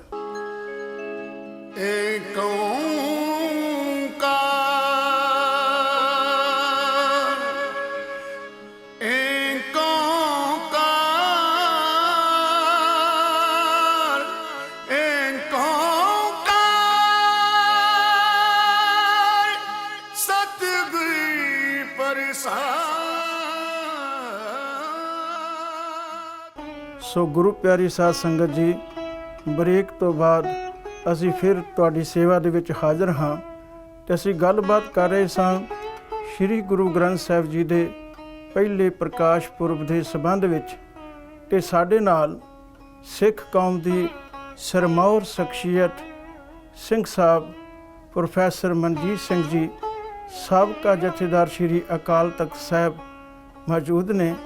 ਆਓ ਉਹਨਾਂ ਦੇ ਨਾਲ ਫਿਰ ਅੱਗੇ ਇਸ ਵਿਚਾਰ ਨੂੰ ਲੈ ਕੇ ਚੱਲੀਏ। ਸਿੰਘ ਸਾਹਿਬ ਜੀ, ਆਪ ਜੀ ਨੇ ਬੜੀ ਬਖਸ਼ਿਸ਼ ਕਰਕੇ ਸਾਨੂੰ ਇਹ ਦੱਸਿਆ ਹੈ ਕਿ ਗੁਰੂ ਮਹਾਰਾਜ ਦੇ ਹਿਰਦੇ ਤੇ ਜੋ ਬਾਣੀ ਆਈ, ਜੋ ਰੱਬੀ ਇਲਹਾਮ ਉਹਨਾਂ ਨੂੰ ਪ੍ਰਾਪਤ ਹੋਇਆ, ਉਹਨੂੰ ਧੁਰ ਕੀ ਬਾਣੀ, ਜਾਂ ਉਹਨਾਂ ਨੇ ਇਹੀ ਬਚਨ ਕਹੇ ਹੋਂ ਆਪੋਂ ਬੋਲਣਾ ਜਾਣਦਾ, ਮੈਂ ਕਹਿਆ ਸਭ ਹੁਕਮ ਆਓ ਜੀਓ। ਤੇ ਆਦ ਸ਼ਬਦ ਬਾਰੇ ਤੁਸੀਂ ਬੜਾ ਵਿਸਥਾਰ ਦੇ ਵਿੱਚ ਸਾਨੂੰ ਦੱਸਿਆ ਹੈ। ਸੋ ਹੁਣ ਅਸੀਂ ਬੇਨਤੀ ਕਰਾਂਗੇ ਕਿ ਅੱਗੇ ਆਪ ਜੀ ਸਾਨੂੰ ਥੋੜ੍ਹਾ ਜਿਹਾ ਇਸ ਬਾਰੇ ਹੋਰ ਵਿਸਥਾਰ ਵਿੱਚ ਦੱਸਦਿਆਂ ਹੋਇਆਂ ਇਹ ਦੱਸੋ ਕਿ ਸ੍ਰੀ ਗੁਰੂ ਅਰਜਨ ਸਾਹਿਬ ਜੀ ਮਹਾਰਾਜ ਦੇ ਕੋਲ ਗੁਰਬਾਣੀ ਦੀਆਂ ਪੋਥੀਆਂ ਤੇ ਪਹਿਲਾਂ ਹੀ ਵਿਦਵਾਨ ਸਨ। ਫਿਰ ਸ੍ਰੀ ਗੁਰੂ ਗ੍ਰੰਥ ਸਾਹਿਬ ਜੀ ਦੀ ਬੀੜ ਤਿਆਰ ਕਰਨ ਦਾ ਉਹਨਾਂ ਦਾ ਕੀ ਮਕਸਦ ਸੀ ਜੀ? ਜੀ, ਬਹੁਤ ਪ੍ਰਸੰਗਕ ਔਰ ਬੜਾ ਕੀਮਤੀ ਪ੍ਰਸ਼ਨ ਹੈ। ਜਦੋਂ ਵੀ ਇਸ ਸੰਸਾਰ ਦੇ ਵਿੱਚ ਭਾਈ ਸਾਹਿਬ ਕੋਈ ਚੰਗੀ ਗੱਲ ਕਿਸੇ ਰਾਹੀਂ ਵੀ ਕੋਈ ਹੁੰਦੀ ਹੈ ਨਾ, ਇਹ ਬੜਾ ਇੱਕ ਅਜੀਬੋ ਗਰੀਬ ਵਰਤਾਰਾ ਇਸ ਸੰਸਾਰ ਦਾ। ਗੱਲ ਜਿੰਨੀ ਵੀ ਚੰਗੀ ਹੋਵੇ ਨਾ, ਉਨੀ ਹੀ ਉਹਦੇ ਪ੍ਰਤੀ, ਉਹਦੇ ਕਰਨ ਵਾਲੇ ਦੇ ਪ੍ਰਤੀ ਈਰਖਾ, ਗਲਤ ਫਹਿਮੀਆਂ, ਇਹ ਚੱਲਦਾ ਰਹਿੰਦਾ ਹੁੰਦਾ। ਸਾਡਾ ਸੰਸਾਰੀ ਮਨੁੱਖਾਂ ਦਾ ਸੁਭਾਅ ਹੈ। ਮਾਣ ਤਾਣ ਤੁਹਾਨੂੰ ਕਿਉਂ ਮਿਲ ਰਿਹਾ, ਪੂਜਾ ਮਾਨਤਾ ਤੁਹਾਡੀ ਕਿਉਂ ਹੋ ਰਹੀ ਹੈ, ਮੇਰੀ ਕਿਉਂ ਨਹੀਂ? ਹੁਣ ਇੱਕ ਪੱਖ ਤੇ ਸਕਾਰਾਤਮਕ ਹੈ ਕਿ ਤੁਹਾਡੇ ਵਾਂਗ ਮਾਣ ਸਤਿਕਾਰ ਲੈਣ ਲਈ ਮੈਂ ਤੁਹਾਡੇ ਵਰਗੇ ਗੁਣਾਂ ਦਾ, ਸਿਫਤਾਂ ਦਾ ਧਾਰਨੀ ਬਣਾ, ਉੱਦਾਂ ਦਾ ਗਿਆਨ ਮੇਰੇ ਕੋਲ ਹੋਵੇ। ਪਰ ਜੇ ਨਹੀਂ ਹੈ ਤਾਂ ਫਿਰ ਉਹ ਜਿਹਾ ਮਾਣ ਤਾਣ ਤੇ ਮੈਂ ਲੈ ਨਹੀਂ ਸਕਣਾ, ਤੇ ਫਿਰ ਮੈਨੂੰ ਈਰਖਾ ਹੋਏਗੀ, ਫਿਰ ਮੈਂ ਨਕਾਰਾਤਮਕ ਸੋਚ ਦਾ ਧਾਰਨੀ ਬਣਾ, ਈਰਖਾ ਆਏਗੀ ਮੇਰੇ ਕੋਲ। ਉਸ ਈਰਖਾ ਦੇ ਕਰਕੇ ਫਿਰ ਮੈਂ ਤੁਹਾਨੂੰ ਗੁਣਵਾਨ ਨਹੀਂ, ਤੁਹਾਡੇ ਨਾਲ ਨਿੰਦਕ ਬਿਰਤੀ ਦੇ ਅਧੀਨ ਕਈ ਇਹੋ ਜਿਹੀਆਂ ਗੱਲਾਂ ਜੋੜਨ ਦਾ ਯਤਨ ਕਰਾਂਗਾ ਜਿਹੜੀਆਂ ਤੁਹਾਨੂੰ ਲੋਕਾਂ ਵਿੱਚ ਅਪਮਾਨਿਤ ਕਰਨ ਦੇ ਲਈ ਮੇਰੇ ਕੰਮ ਆਉਣ, ਜਾਂ ਜਿਹੜੇ ਤੁਸੀਂ ਚੰਗੇ ਕੰਮ ਕਰ ਰਹੇ ਹੋ ਉਹਨਾਂ ਚੰਗੇ ਕਰਮਾਂ ਦੇ ਵਿੱਚ ਮੈਂ ਮਿਲਾਵਟ ਕਿਵੇਂ ਲਿਆਵਾਂ, ਉਹਨਾਂ ਨੂੰ ਗਲਤ ਰੰਗਣ ਦੇ ਕੇ ਕਿਵੇਂ ਪੇਸ਼ ਕਰਾਂ ਕਿ ਲੋਕਾਂ ਵਿੱਚ ਉਹਦਾ ਜਿਹੜਾ ਸਹੀ ਸਕਾਰਾਤਮਕ ਪ੍ਰਭਾਵ ਹੈ ਉਹ ਘਟੇ। ਇਹਨੂੰ ਅਸੀਂ ਨਿੰਦਾ ਬਿਰਤੀ ਆਖਦੇ ਹਾਂ ਜਾਂ ਈਰਖਾਲੂ ਬਿਰਤੀ ਆਖਦੇ ਹਾਂ ਸੰਸਾਰਿਕ ਭਾਸ਼ਾ ਜੀ। ਗੁਰੂ ਨਾਨਕ ਪਾਤਸ਼ਾਹ ਹਜ਼ੂਰ ਦੇ ਵੇਲੇ ਤੋਂ ਹੀ ਚੜ੍ਹਿਆ ਸੋਧਣ ਧਰਤੀ ਲੁਕਾਈ ਦਾ ਮਕਸਦ ਲੈ ਕੇ ਜਿਹੜਾ ਉਹ ਚੱਲ ਰਹੇ ਨੇ, ਉਹਦੇ ਵਿੱਚ ਇਹ ਵਰਤਾਰਾ ਸਾਨੂੰ ਦੇਖਣ ਨੂੰ ਮਿਲਦਾ। ਗੁਰੂ ਪਾਤਸ਼ਾਹ ਦੀ ਆਪਣੀ ਬਾਣੀ ਦੇ ਵਿੱਚ ਹੀ ਸਾਨੂੰ ਇਸ ਸੱਚ ਦਾ ਪ੍ਰਤੱਖ ਪ੍ਰਮਾਣ ਮਿਲਦਾ ਹੈ। ਜਦੋਂ ਮਹਾਰਾਜ ਕਹਿੰਦੇ ਨੇ, ਕੋਈ ਆਖੇ ਪੂਤਨਾ, ਕੋਈ ਬੇਤਾਲਾ, ਕੋਈ ਆਖੇ ਆਦਮੀ ਨਾਨਕ ਵਿਚਾਰਾ, ਪਾਇਆ ਦੀਵਾਨਾ ਸ਼ਾਹ ਕਾ ਨਾਨਕ ਪੌਰਾਨਾ ਹਉ ਹਰ ਬਿਨ ਅਵਨਾ। ਕਬੀਰ ਜੀ ਵੀ ਇਹੀ ਗੱਲ ਕਹਿੰਦੇ ਪਏ ਆ ਕਿ ਮੇਰੇ ਨਾਲ ਵੀ ਲੋਕੀ ਇਹੀ ਕੁਛ ਕਰੀ ਜਾਂਦੇ, ਇੱਥੋਂ ਤੱਕ ਕਿ ਮੇਰੇ ਘਰ ਵਾਲੇ ਵੀ, ਮੇਰੀ ਮਾਂ ਵੀ ਮੇਰੇ ਨਾਲ ਨਾਰਾਜ਼ ਹੈ। ਭਗਤ ਨਾਮਦੇਵ ਜੀ ਵੀ, ਜਿੰਨੇ ਵੀ ਇਹ ਮਹਾਂਪੁਰਸ਼ ਪਰ ਉਪਕਾਰੀ ਬਿਰਤੀ ਦੇ ਅਧੀਨ ਜਦੋਂ ਸੰਸਾਰ ਨੂੰ ਆਪਣੇ ਵਰਗਾ ਆਨੰਦ ਦੇਣ ਲਈ ਤੁਰਦੇ ਨੇ, ਤਾਂ ਉਹਨਾਂ ਦੇ ਰਸਤੇ ਦੇ ਵਿੱਚ ਇਸ ਤਰ੍ਹਾਂ ਦੀਆਂ ਰੁਕਾਵਟਾਂ ਖੜੀਆਂ ਕਰਨ ਵਾਲੇ ਈਰਖਾਲੂ ਨਿੰਦਕ ਬਿਰਤੀ ਦੇ ਬੰਦੇ ਜਿਹੜੇ ਆ ਨਾ, ਉਹ ਆਉਂਦੇ ਆ ਜੀ। ਗੁਰੂ ਨਾਨਕ ਪਾਤਸ਼ਾਹ ਹਜ਼ੂਰ ਦੇ ਜੀਵਨ ਵਿੱਚ ਵੀ ਇਸੇ ਤਰ੍ਹਾਂ ਹੁੰਦਾ ਆਇਆ। ਜਿਵੇਂ ਗੁਰੂ ਨਾਨਕ ਪਾਤਸ਼ਾਹ ਹਜ਼ੂਰ ਦਾ ਇਸ ਸੰਸਾਰ ਦੇ ਵਿੱਚ ਸਤਿਕਾਰ ਵਧਿਆ, ਲੋਕੀ ਜੁੜਨੇ ਸ਼ੁਰੂ ਹੋਏ। ਸਮੇਂ ਦੇ ਜੋਗੀਆਂ ਨੂੰ, ਸਮੇਂ ਦੇ ਪੰਡਤਾਂ ਨੂੰ, ਸਮੇਂ ਦੇ ਮੁਲਾਣਿਆਂ ਨੂੰ, ਸਮੇਂ ਦੇ ਹੋਰ ਰਾਜਿਆਂ ਨੂੰ, ਮਹਾਰਾਜਿਆਂ ਨੂੰ, ਬਾਦਸ਼ਾਹਾਂ ਨੂੰ ਈਰਖਾ ਹੋਣੀ ਸ਼ੁਰੂ ਹੋਈ ਭਈ ਇਹ ਬੰਦਾ ਕਿੱਦਾਂ ਪੂਜਾ ਮਾਨਤਾ ਕਰਵਾਈ ਜਾਂਦੀ, ਇਹਦਾ ਸਤਿਕਾਰ ਸਾਰੇ ਲੋਕੀ ਕਰਦੇ, ਇਹਦੇ ਨਾਲ ਜੁੜੀ ਜਾਂਦੇ ਆ ਤੇ ਨਾਲੇ ਸਾਨੂੰ ਇਹ ਭੰਡੀ ਜਾਂਦਾ, ਨਾਲੇ ਸਾਡਾ ਜਿਹੜਾ ਰੋਟੀ ਪਾਣੀ ਚੱਲਦਾ ਕਰਮਕਾਂਡੀ ਤਰੀਕੇ ਨਾਲ ਰੱਬ ਦੇ ਨਾਂ ਤੇ, ਉਹ ਨਾਲੋਂ ਲੋਕੀ ਟੁੱਟ ਰਹੇ ਨੇ। ਕੁਦਰਤੀ ਹੈ ਗੁਰੂ ਨਾਨਕ ਪਾਤਸ਼ਾਹ ਹਜ਼ੂਰ ਦੇ ਖਿਲਾਫ ਰੋਹ ਪ੍ਰਗਟ ਹੋਣਾ, ਤੇ ਉਸ ਰੋਹ ਨੂੰ ਪ੍ਰਗਟ ਕਰਨ ਲਈ ਇੱਕ ਤਰੀਕਾ ਉਹਨਾਂ ਨੇ ਇਹ ਵਰਤਿਆ ਕਿ ਗੁਰੂ ਨਾਨਕ ਪਾਤਸ਼ਾਹ ਹਜ਼ੂਰ ਵੱਲੋਂ ਜਿਹੜੀ ਬਾਣੀ ਬਖਸ਼ਿਸ਼ ਹੋ ਰਹੀ ਸੀ ਉਹਦੇ ਵਿੱਚ ਮਿਲਾਵਟ ਕਰ ਦਿਓ। ਜਿਉਂ ਹੀ ਇਹ ਗੱਲ ਗੁਰੂ ਅਰਜਨ ਦੇ ਆਪਣਾ ਵਾਹਿਗੁਰੂ ਗੁਰੂ ਅੰਗਦ ਦੇ ਪਾਤਸ਼ਾਹ ਹਜ਼ੂਰ ਕੋਲ ਆਉਂਦੀ ਹੈ, ਕਿ ਜਿਵੇਂ ਮੈਂ ਪਹਿਲਾਂ ਜ਼ਿਕਰ ਕੀਤਾ ਹੈ ਕਿ ਬਾਣੀ ਤੇ ਥਾਂ ਥਾਂ ਤੇ ਗੁਰੂਦੇਵ ਪਾਤਸ਼ਾਹ ਦੇ ਰਹੇ ਨੇ, ਘਰ ਘਰ ਅੰਦਰ ਧਰਮਸਾਲ ਦੇ ਰੂਪ ਵਿੱਚ ਬਾਣੀ ਤੇ ਪਈ ਹੈ ਗੁਰਸਿੱਖਾਂ ਕੋਲ। ਹੁਣ ਮਹਾਰਾਜ ਆਪਣੀ ਉਸ ਬਾਣੀ ਦੇ ਵਿੱਚ ਆਪਣੇ ਲਈ ਨਾਨਕ ਲਫ਼ਜ਼ ਵਰਤ ਰਹੇ ਨੇ। ਹੋਇਆ ਇਹ ਕਿ ਇਸ ਬਾਣੀ ਦੇ ਬਰਾਬਰ ਇਸ ਤਰ੍ਹਾਂ ਦੀਆਂ ਵੀ ਸ਼ਾਬਦਿਕ ਰਚਨਾਵਾਂ ਹੋਣ ਲੱਗੀਆਂ ਜਿਹਦੇ ਵਿੱਚ ਉਹਨਾਂ ਸ਼ਰਾਰਤੀ ਬਿਰਤੀਆਂ ਵਾਲੇ ਲੋਕਾਂ ਨੇ ਨਾਨਕ ਪਦ ਵਰਤ ਕੇ ਉਹੋ ਜਿਹੇ ਸ਼ਬਦ ਲਿਖਣੇ, ਪੜ੍ਹਨੇ, ਸੁਣਾਉਣੇ ਸ਼ੁਰੂ ਕਰਤੇ ਜਿਹੜਾ ਤੋਂ ਲੱਗੇ ਲੋਕਾਂ ਨੂੰ, ਆਮ ਭੋਲੇ ਭਾਲੇ ਲੋਕਾਂ ਨੂੰ, ਕਿ ਇਹ ਗੁਰੂ ਨਾਨਕ ਸਾਹਿਬ ਦਾ ਹੀ ਸ਼ਬਦ ਹੈ ਜੀ, ਇਹ ਗੁਰੂ ਨਾਨਕ ਸਾਹਿਬ ਦੀ ਬਾਣੀ ਹੈ। ਤੇ ਦੋ ਹੀ ਗੱਲਾਂ ਹੋਣਗੀਆਂ, ਜਾਂ ਤੇ ਗੁਰੂ ਨਾਨਕ ਸਾਹਿਬ ਦੇ ਨਾਮ ਤੇ ਕੱਚ ਘਰੜ ਜੀ ਗੱਲ ਚੱਲ ਪਏਗੀ, ਉਹਨਾਂ ਦੀ ਪੂਜਾ ਮਾਨਤਾ ਜਿਹੜੀ ਹੈ ਸਮੇਂ ਦੇ ਨਾਲ ਨਾਲ ਵਿਗੜ ਜਾਏਗੀ, ਜਾਂ ਫਿਰ ਉਹ ਜਿਹੜਾ ਅਸੀਂ ਕਰ ਰਹੇ ਹਾਂ ਇਹਦੇ ਨਾਲ ਸਾਡੀ ਪੂਜਾ ਮਾਨਤਾ ਵੱਧ ਜਾਏਗੀ।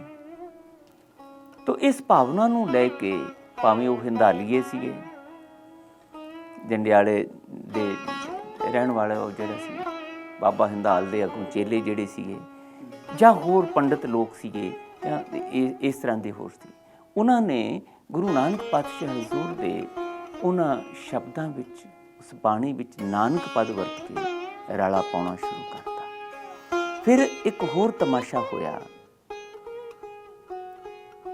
ਜਿਹਨੂੰ ਅਸੀਂ ਕਹਿ ਸਕਦੇ ਹਾਂ ਭਈ ਕੁਕਰਮ ਵਰਗਾ ਵਰਤਾਰਾ ਹੋ ਗਿਆ। ਉਹ ਇਹ ਕਿ ਗੁਰੂ ਘਰ ਦੇ ਆਪਣੇ ਪਰਿਵਾਰ ਦੇ ਵਿੱਚ ਗੁਰੂ ਅੰਗਦ ਸਾਹਿਬ ਦੇ ਪਹਿਲਾਂ ਸਭ ਤੋਂ ਸਾਨੂੰ ਦੇਖਣ ਨੂੰ ਮਿਲਦਾ ਕਿ ਜਦੋਂ ਦਾਤਾਰ ਪਾਤਸ਼ਾਹ ਗੁਰੂ ਅੰਗਦ ਸਾਹਿਬ ਮਹਾਰਾਜ ਗੁਰਤਾ ਗੱਦੀ ਤੇ ਬਿਰਾਜਮਾਨ ਹੋਏ, ਮਹਾਰਾਜ ਨੇ ਬਖਸ਼ਿਸ਼ ਕੀਤੀ, ਉਸ ਵੇਲੇ ਵੀ ਗੁਰੂ ਪਰਿਵਾਰ ਵਿੱਚੋਂ ਵਿਰੋਧਤਾ ਹੋਣੀ ਸ਼ੁਰੂ ਹੋਈ। ਫਿਰ ਗੁਰੂ ਅੰਗਦ ਦੇ ਪਾਤਸ਼ਾਹ ਹਜ਼ੂਰ ਨੇ ਜਦੋਂ ਬਾਬਾ ਅਮਰਦਾਸ ਜੀ ਨੂੰ ਗੁਰਤਾ ਗੱਦੀ ਬਖਸ਼ਿਸ਼ ਹੋਈ ਕੀਤੀ, ਤਾਂ ਗੁਰੂ ਅੰਗਦ ਦੇ ਮਹਾਰਾਜ ਦੇ ਪਰਿਵਾਰ ਦੇ ਵਿੱਚੋਂ ਹੀ ਉਹਨਾਂ ਦੇ ਪੁੱਤਰਾਂ ਵੱਲੋਂ ਵਿਰੋਧਤਾ ਸ਼ੁਰੂ ਹੋਈ। ਇੱਥੋਂ ਤੱਕ ਵੀ ਹੋ ਗਿਆ ਜੋ ਇਤਿਹਾਸ ਵਿੱਚ ਸਾਨੂੰ ਮਿਲਦਾ ਕਿ ਪਰੇ ਦਰਬਾਰ ਦੇ ਵਿੱਚ ਧੰਨ ਗੁਰੂ ਅਮਰਦਾਸ ਸਾਹਿਬ ਮਹਾਰਾਜ ਨੂੰ ਆ ਕੇ ਹੰਕਾਰ ਕ੍ਰੋਧ ਦੇ ਵਸ ਲੱਤ ਮਾਰਤੀ।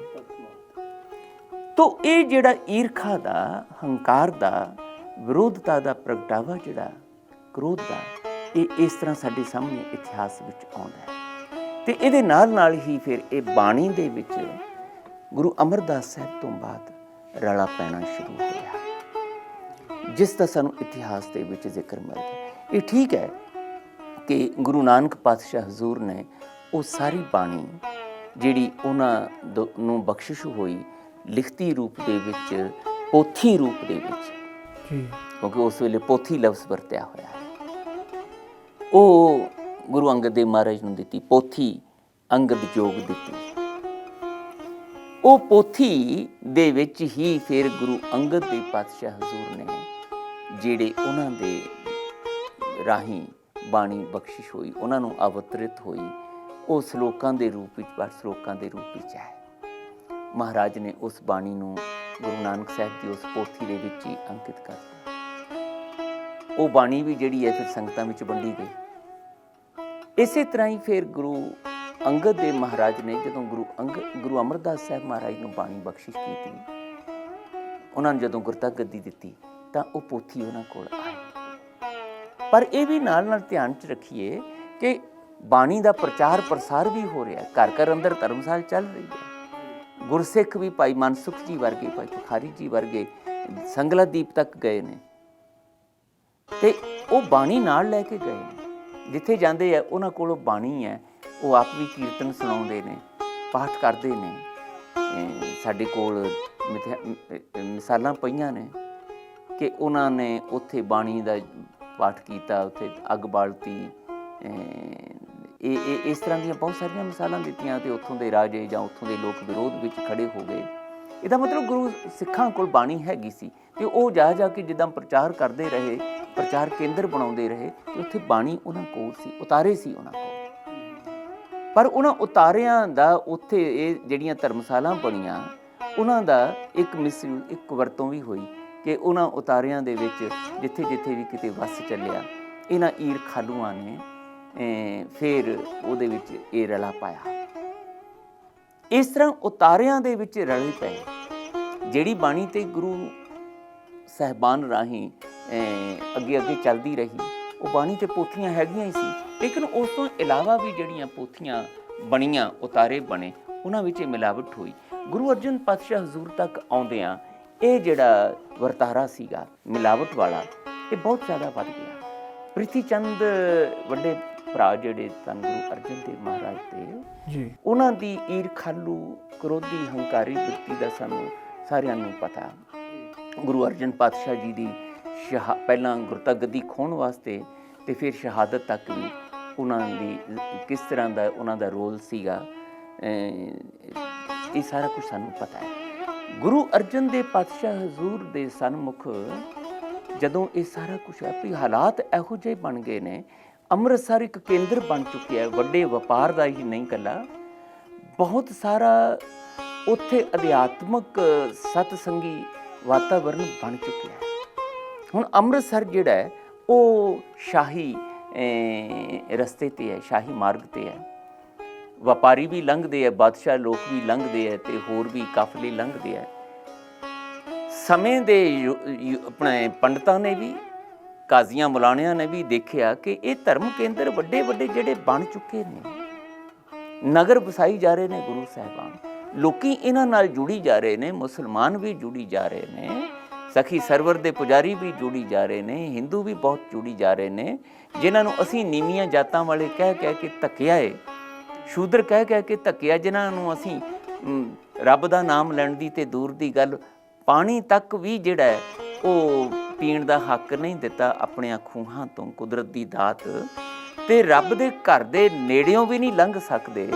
ਆਵਾਜ਼ ਵੀ ਉਹਨਾਂ ਦੇ ਕੰਨਾਂ 'ਚ ਨਹੀਂ ਪੈਣੀ ਚਾਹੀਦੀ ਵੇਦ ਮੰਤਰਾਂ ਦੀ, ਧਰਮ ਗ੍ਰੰਥਾਂ ਦੀ, ਰੱਬ ਦੇ ਨਾਮ ਦੀ। ਇੰਨਾ ਜਿਹੜਾ ਉਹਨਾਂ ਨੂੰ ਅਪਮਾਨਿਤ ਕਰਕੇ, ਤਿਰਸਕਾਰ ਕੇ ਸੁੱਟਿਆ ਹੋਇਆ ਸੀ, ਉਹ ਸਾਰੇ ਗੁਰੂ ਸਾਹਿਬ ਨਾਲ ਜੁੜੀ ਜਾਂਦੇ ਪਏ ਨੇ। ਤੇ ਗੁਰੂ ਸਾਹਿਬ ਉਹਨਾਂ ਨੂੰ ਰੱਬ ਦਾ ਨਾਮ ਵੀ ਲੈਣ ਦੀ ਜਾਚ ਸਿਖਾਉਂਦੇ ਆ, ਜੁਗਤ ਸਿਖਾਉਂਦੇ ਆ, ਨਾਲ ਉਹਨਾਂ ਨਾਲ ਰੋਟੀ ਬੇਟੀ ਦੀ ਸਾਂਝ ਵੀ ਕਰਵਾਈ ਜਾਂਦੇ ਆ, ਉਹਨਾਂ ਲਈ ਧਰਮ ਅਸਥਾਨ ਵੀ ਬਣਵਾਈ ਜਾਂਦੇ ਆ। ਹੁਣ ਇਹ ਸਾਰੀਆਂ ਗੱਲਾਂ ਜਦੋਂ ਈਰਖਾ ਆਪਣੀ ਪੂਰੀ ਸਿਖਰ 'ਤੇ ਪਹੁੰਚਦੀ ਹੈ, ਉਸ ਵੇਲੇ ਧੰਨ ਗੁਰੂ ਅਰਜਨ ਦੇਵ ਪਾਤਸ਼ਾਹ ਹਜ਼ੂਰ ਦੇਖਦੇ ਨੇ ਕਿ ਹੁਣ ਬਾਣੀ ਜਿਹੜੀ ਹੈ ਨਾ, ਇਸ ਨੂੰ ਸੰਭਾਲਣ ਦਾ ਸਮਾਂ ਆ ਗਿਆ। ਇਸ ਤਰੀਕੇ ਨਾਲ ਕਰੀਏ ਕਿ ਇੱਕ ਇਹੋ ਜਿਹਾ ਗ੍ਰੰਥ ਅਸੀਂ ਸੰਪਾਦਿਤ ਕਰ ਦਈਏ, ਸੰਗ੍ਰਹਿਤ ਕਰ ਦਈਏ, ਜਿਸ ਦੇ ਵਿੱਚ ਮਿਲਾਵਟ ਦੀ ਗੁੰਜਾਇਸ਼ ਨਾ ਰਹੇ। ਉਹਨੂੰ ਇਸ ਤਰੀਕੇ ਨਾਲ ਵਿਆਕਰਣਕ ਪੱਖ ਤੋਂ, ਅੰਕਾਂ ਦੇ ਪੱਖ ਤੋਂ, ਜਾਂ ਉਸ ਨੂੰ ਰਾਗਬੱਧ ਕਰਦਿਆਂ ਇਸ ਤਰ੍ਹਾਂ ਦੀ ਤਰਤੀਬ ਦਈਏ ਕਿ ਇਹਦੇ ਵਿੱਚ ਦੂਸਰਾ ਬੰਦਾ ਜਿਹੜਾ ਕੋਈ ਈਰਖਾਲੂ, ਮੰਦ ਬਿਰਤੀ ਵਾਲਾ, ਉਹ ਮਿਲਾਵਟ ਨਾ ਕਰ ਸਕੇ। ਤੇ ਉਹ ਇੰਨਾ ਸੁਚੇਤ ਹੋ ਕੇ ਭਾਈ ਸਾਹਿਬ ਭਾਈ ਗੁਰਦਾਸ ਜੀ ਵਰਗਿਆਂ ਗੁਰਸਿੱਖਾਂ ਤੇ ਬਾਬਾ ਬੁੱਢਾ ਜੀ ਵਰਗੇ ਮਹਾਨ ਗੁਰਸਿੱਖਾਂ ਨਾਲ ਬੈਠ ਕੇ ਪਾਤਸ਼ਾਹ ਜੀ ਨੇ ਵਿਚਾਰਾਂ ਕਰਕੇ ਇਸ ਆਦ ਪੋਥੀ ਨੂੰ, ਸਾਰੀ ਬਾਣੀ ਇਕੱਤਰ ਕਰਕੇ, ਫਿਰ ਰਾਮਸਰ ਸਾਹਿਬ ਦੇ ਅਸਥਾਨ ਤੇ ਬੈਠ ਕੇ ਇਸ ਨੂੰ ਸੰਪਾਦਿਤ ਕਰਾਉਣ ਦਾ ਇਹ ਕੌਤਕ ਕੀਤਾ, ਜਿਹਦੇ ਵਿੱਚ ਮੁੱਖ ਸੇਵਾ ਭਾਈ ਸਾਹਿਬ ਭਾਈ ਗੁਰਦਾਸ ਜੀ ਨੂੰ ਦਿੱਤੀ, ਜਿਹੜੇ ਕਿ ਭਾਵੇਂ ਗੁਰੂ ਅਮਰਦਾਸ ਸਾਹਿਬ ਮਹਾਰਾਜ ਦੇ ਪਰਿਵਾਰ ਵਿੱਚੋਂ ਵੀ ਸੀਗੇ, ਇਹ ਰਿਸ਼ਤਾ ਵੀ ਸੀ ਖੂਨ ਦਾ, ਪਰ ਉਹ ਗੁਰੂ ਘਰ ਦੇ ਵਿੱਚ ਗੁਰਬਾਣੀ ਦੀ, ਗੁਰੂ ਸਾਹਿਬ ਦੀ ਸੰਗਤ ਦਾ ਸਦਕਾ ਮਹਾਨ ਅਨੁਭਵੀ ਗੁਰਸਿੱਖ ਵੀ ਸੀ, ਵਿਦਵਾਨ ਵੀ ਸੀ, ਤੇ ਬਹੁਤ ਕੁਝ ਗੁਰੂਦੇਵ ਨੇ ਉਹਨਾਂ ਤੇ ਬਖਸ਼ਿਸ਼ ਕਰਕੇ ਪ੍ਰਚਾਰ ਪ੍ਰਸਾਰ ਲਈ ਸੇਵਾਵਾਂ ਲਈਆਂ। ਬੜੇ ਜ਼ਿੰਮੇਵਾਰ ਸੀ, ਉਹਨਾਂ ਨੂੰ ਸੇਵਾ ਦਿੱਤੀ। ਤੇ ਨਾਲ ਉਹਨਾਂ ਦੇ 4 ਗੁਰਸਿੱਖ ਲਾਏ ਜਿਨ੍ਹਾਂ ਦਾ ਅਸੀਂ ਕਦੀ ਜ਼ਿਕਰ ਵੀ ਨਹੀਂ ਕੀਤਾ, ਪਰ ਇਤਿਹਾਸ ਦੇ ਵਿੱਚ ਉਹਨਾਂ ਦੇ ਨਾਮ ਪਏ ਨੇ ਜੀ। ਉਹ ਦੱਸ ਸਕਦੇ ਤੁਸੀਂ ਜੀ? ਉਹ ਜੀ ਹਾਂ, ਭਾਈ ਸੰਤ ਦਾਸ ਜੀ, ਭਾਈ ਹਰੀ ਦਾਸ ਜੀ, ਭਾਈ ਮਨਸਾ ਦਾਸ ਤੇ ਭਾਈ ਸੁਖਾ ਜੀ। ਇਹ 4 ਨਾਮ ਨੇ ਜਿਨ੍ਹਾਂ ਦਾ ਇਤਿਹਾਸ ਵਿੱਚ ਜ਼ਿਕਰ ਆਉਂਦਾ ਕਿ ਭਾਈ ਗੁਰਦਾਸ ਜੀ ਨਾਲ ਸਹਿਯੋਗੀ ਲਾਏ। ਤੇ ਇਹ ਗੱਲ ਸਾਨੂੰ ਅੱਜ ਸਮਝ ਆ ਜਾਣੀ ਚਾਹੀਦੀ ਹੈ, ਬਿਨਾਂ ਪੱਖਪਾਤ ਤੋਂ ਜਾਂ ਬਿਨਾਂ ਇੱਧਰ ਉੱਧਰ ਦੀ ਚੁੰਝ ਚਰਚਾ ਕਰਨ। ਭਈ ਇਹ ਇੰਨਾ ਦੁਰਲੱਭ ਕਾਰਜ ਸੱਚੇ ਪਾਤਸ਼ਾਹ, ਐਡਾ ਵੱਡਮੁੱਲਾ ਕਾਰਜ ਔਰ ਸਦੀਵੀ ਰਹਿੰਦੀ ਦੁਨੀਆ ਤੱਕ ਰਹਿਣ ਵਾਲਾ ਇਹ ਕਾਰਜ ਮਹਾਰਾਜ ਕਰਵਾ ਰਹੇ ਨੇ। ਤੇ ਦਾਤਾਰ ਪਾਤਸ਼ਾਹ ਦੇ ਸਾਹਮਣੇ ਮਕਸਦ ਇਹ ਹੈ, ਕਿਉਂ ਕਰਵਾ ਰਹੇ ਨੇ? ਕਿਉਂਕਿ ਹਾਲਾਤ ਇੰਨੇ ਅਣਸੁਖਾਵੇਂ ਹੋ ਗਏ ਨੇ, ਈਰਖਾ ਇੰਨੀ ਵੱਧ ਗਈ ਹੈ ਆਪਣਿਆਂ ਵੱਲੋਂ ਵੀ ਤੇ ਬੇਗਾਨਿਆਂ ਵੱਲੋਂ ਵੀ ਤੇ ਸਮੇਂ ਦੇ ਹਾਕਮਾਂ ਵੱਲੋਂ ਵੀ, ਕਿ ਕੁਝ ਵੀ ਅਣਸੁਖਾਵਾਂ ਹੋ ਸਕਦਾ। ਗੁਰੂ ਪਾਤਸ਼ਾਹ ਨੂੰ ਇੱਥੋਂ ਤੱਕ ਵੀ ਅਨੁਭਵ ਵਿੱਚ ਹੈ ਕਿ ਹੋ ਸਕਦਾ ਕਿ ਮੈਨੂੰ ਹੀ ਸਰੀਰਕ ਤੌਰ ਤੇ ਇਸ ਵਿਰੋਧਤਾ ਦੇ ਵਿੱਚ ਕੀਮਤ ਦੇਣੀ ਪਵੇ। ਮੇਰੇ ਸਰੀਰ ਨਾਲ ਵੀ ਕੋਈ ਇਹੋ ਜਿਹਾ ਭਾਣਾ ਵਰਤੇ। ਬ੍ਰਹਮ ਗਿਆਨੀ ਨੇ, ਤ੍ਰੈਕਾਲਦਰਸ਼ੀ ਨੇ, ਆਉਣ ਵਾਲੇ ਸਮੇਂ ਦਾ ਉਹਨਾਂ ਨੂੰ ਪਤਾ ਹੈ। ਤੇ ਇਸ ਕਰਕੇ ਇਹਨੂੰ ਮੈਂ ਇਸ ਤਰੀਕੇ ਨਾਲ ਸੰਗ੍ਰਹਿਤ ਕਰਕੇ ਪੱਕੇ ਤੌਰ ਤੇ ਸੰਭਾਲਦੇ ਹਾਂ ਕਿ ਫਿਰ ਕੋਈ ਹੋਰ ਰਲਾ ਪਾਉਣ ਦੀ ਗੱਲ ਜਿਹੜੀ ਹੈ ਆਉਣ ਵਾਲੇ ਸਮੇਂ 'ਚ ਉਹ ਨਾ ਹੋਵੇ। ਤਾਂ 4 ਗੁਰਸਿੱਖ ਬੈਠੇ ਨੇ ਨਾਲ ਵਿਦਵਾਨ ਸਹਿਯੋਗੀ ਜਿਹੜੇ ਉਤਾਰੇ ਕਰ ਰਹੇ ਨੇ ਜੀ। ਔਰ ਮੈਂ ਤੁਹਾਨੂੰ ਇਹ ਵੀ ਤੁਹਾਡੀ ਜਾਣਕਾਰੀ 'ਚ ਦੱਸਦੇ ਹਾਂ, ਸੰਗਤਾਂ ਦੀ ਜਾਣਕਾਰੀ 'ਚ ਦੱਸਦੇ ਹਾਂ ਕਿ ਸਾਨੂੰ ਅੱਜ ਗੁਰੂ ਹਰਗੋਬਿੰਦ ਸਾਹਿਬ ਦੇ ਸਮੇਂ ਤੱਕ ਦੇ ਉਤਾਰੇ ਮਿਲ ਗਏ ਨੇ, ਜਿਹੜੇ ਡੇਟਡ ਨੇ, ਜਿਨ੍ਹਾਂ ਤੇ ਮਿਤੀ ਲਿਖੀ ਹੋਈ ਹੈ ਬਕਾਇਦਾ ਉਤਾਰਿਆਂ ਤੇ। ਜਿਹੜਾ ਗੁਰੂ ਰਾਮਦਾਸ ਸਾਹਿਬ ਦੇ ਨਕਲ ਲਿਖਿਆ ਹੋਇਆ ਕਿ ਜਿਹੜੇ ਗੁਰੂ ਰਾਮਦਾਸ ਸਾਹਿਬ ਤੋਂ ਗੁਰੂ ਅਰਜਨ ਦੇਵ ਪਾਤਸ਼ਾਹ ਤੱਕ ਬਾਣੀ ਆਈ ਹੈ, ਪੋਥੀਆਂ, ਜਾਂ ਫਿਰ ਉਹ ਆਦ ਪੋਥੀ ਜਾਂ ਆਦ ਗ੍ਰੰਥ ਸਾਹਿਬ, ਉਹਨਾਂ ਦੇ ਉਤਾਰੇ ਜਿਹੜੇ ਨੇ ਉਹਨਾਂ ਸਾਲਾਂ ਦੇ ਮਿਲਦੇ ਪਏ ਨੇ।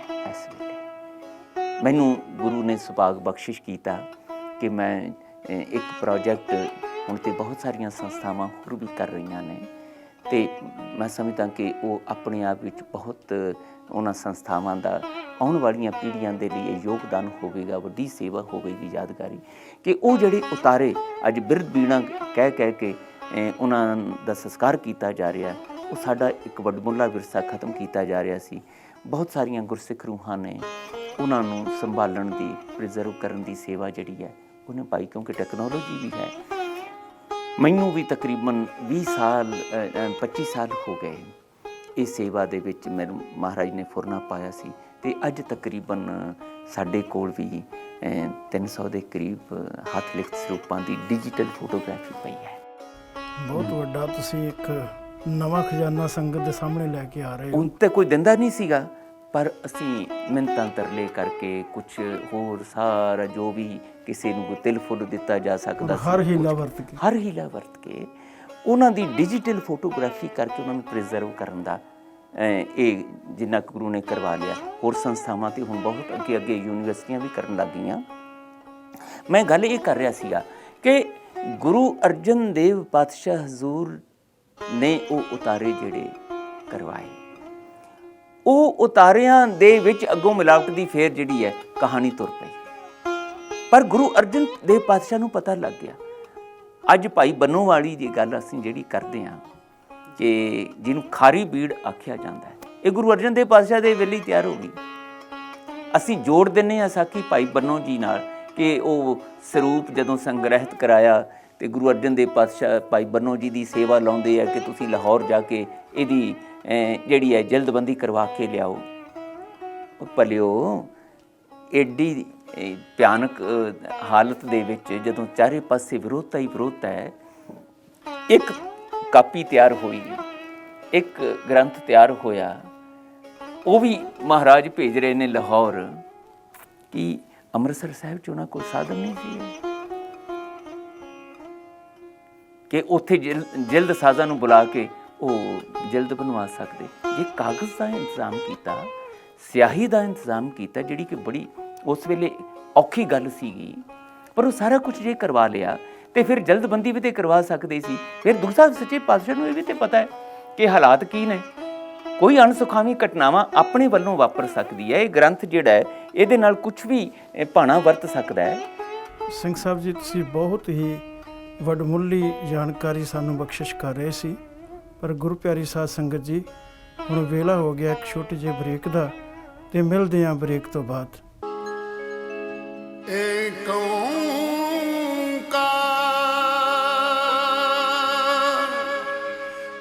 ਏਕ ਓੰਕਾਰ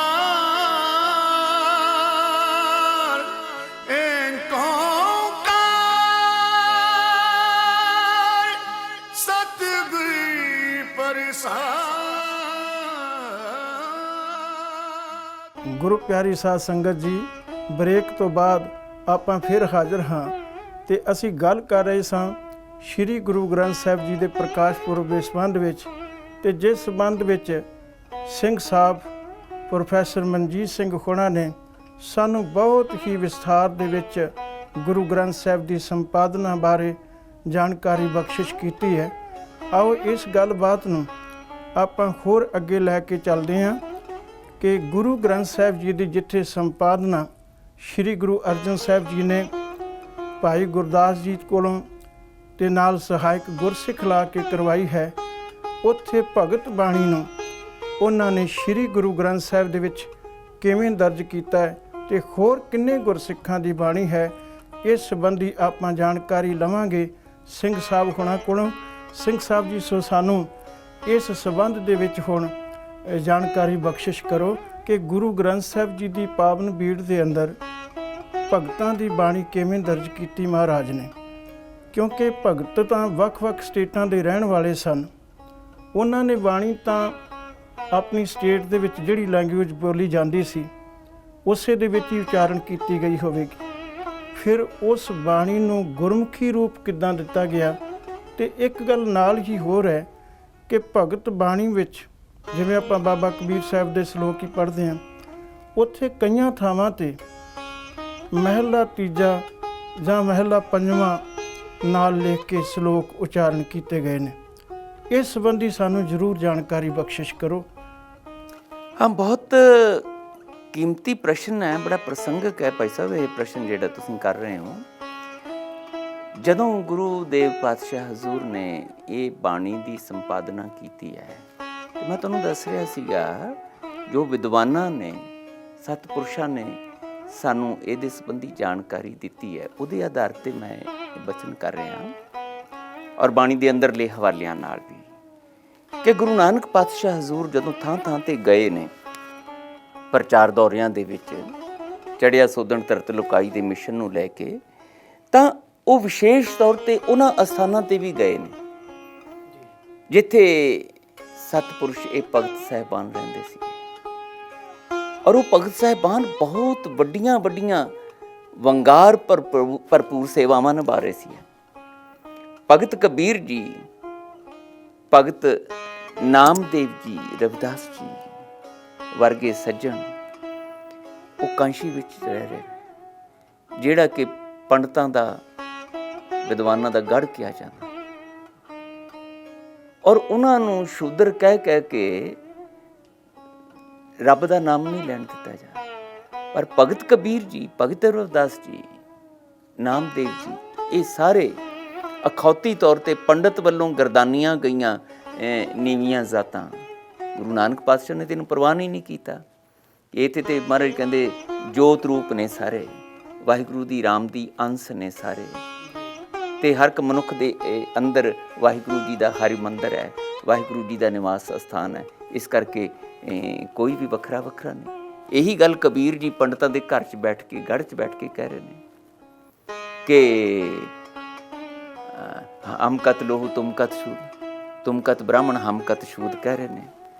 ਭਾਈ ਤੂੰ ਬ੍ਰਾਹਮਣ ਕਿੱਦਾਂ ਦਾ ਹੋ ਗਿਆ, ਕਦੋਂ ਦਾ ਹੋ ਗਿਆ? ਤੇ ਮੈਂ ਸ਼ੂਦਰ ਕਿਦਾਂ ਦਾ ਹੋ ਗਿਆ? ਤੇਰੇ ਵਿੱਚ ਕੀ ਦੁੱਧ ਹੈ ਜਿਹਦੇ ਨਾਲ ਤੇਰਾ ਜੀਵਨ ਚੱਲ ਰਿਹਾ, ਤੇ ਮੇਰੇ ਵਿੱਚ ਲਹੂ ਹੈ। ਜੇ ਤੇਰੇ ਵਿੱਚ ਵੀ ਲਹੂ ਹੈ ਤੇ ਮੇਰੇ ਵਿੱਚ ਵੀ ਲਹੂ ਹੈ, ਤੇ ਤੂੰ ਵੀ ਇਸ ਸੰਸਾਰ ਵਿੱਚ ਉਸੇ ਹੀ ਰਸਤੇ ਤੋਂ ਆਇਆ, ਉਸੇ ਤਰੀਕੇ ਨਾਲ ਆਇਆ ਜਿਸ ਤਰੀਕੇ ਨਾਲ ਸਾਰਾ ਸੰਸਾਰ ਪੰਜ ਭੂਤਕ ਸਰੀਰ ਦੇ ਵਿੱਚ ਆਉਂਦਾ ਹੈ, ਤੇ ਤੂੰ ਮੇਰੇ ਨਾਲੋਂ ਕਿਵੇਂ ਵੱਖਰਾ ਹੋ ਗਿਆ?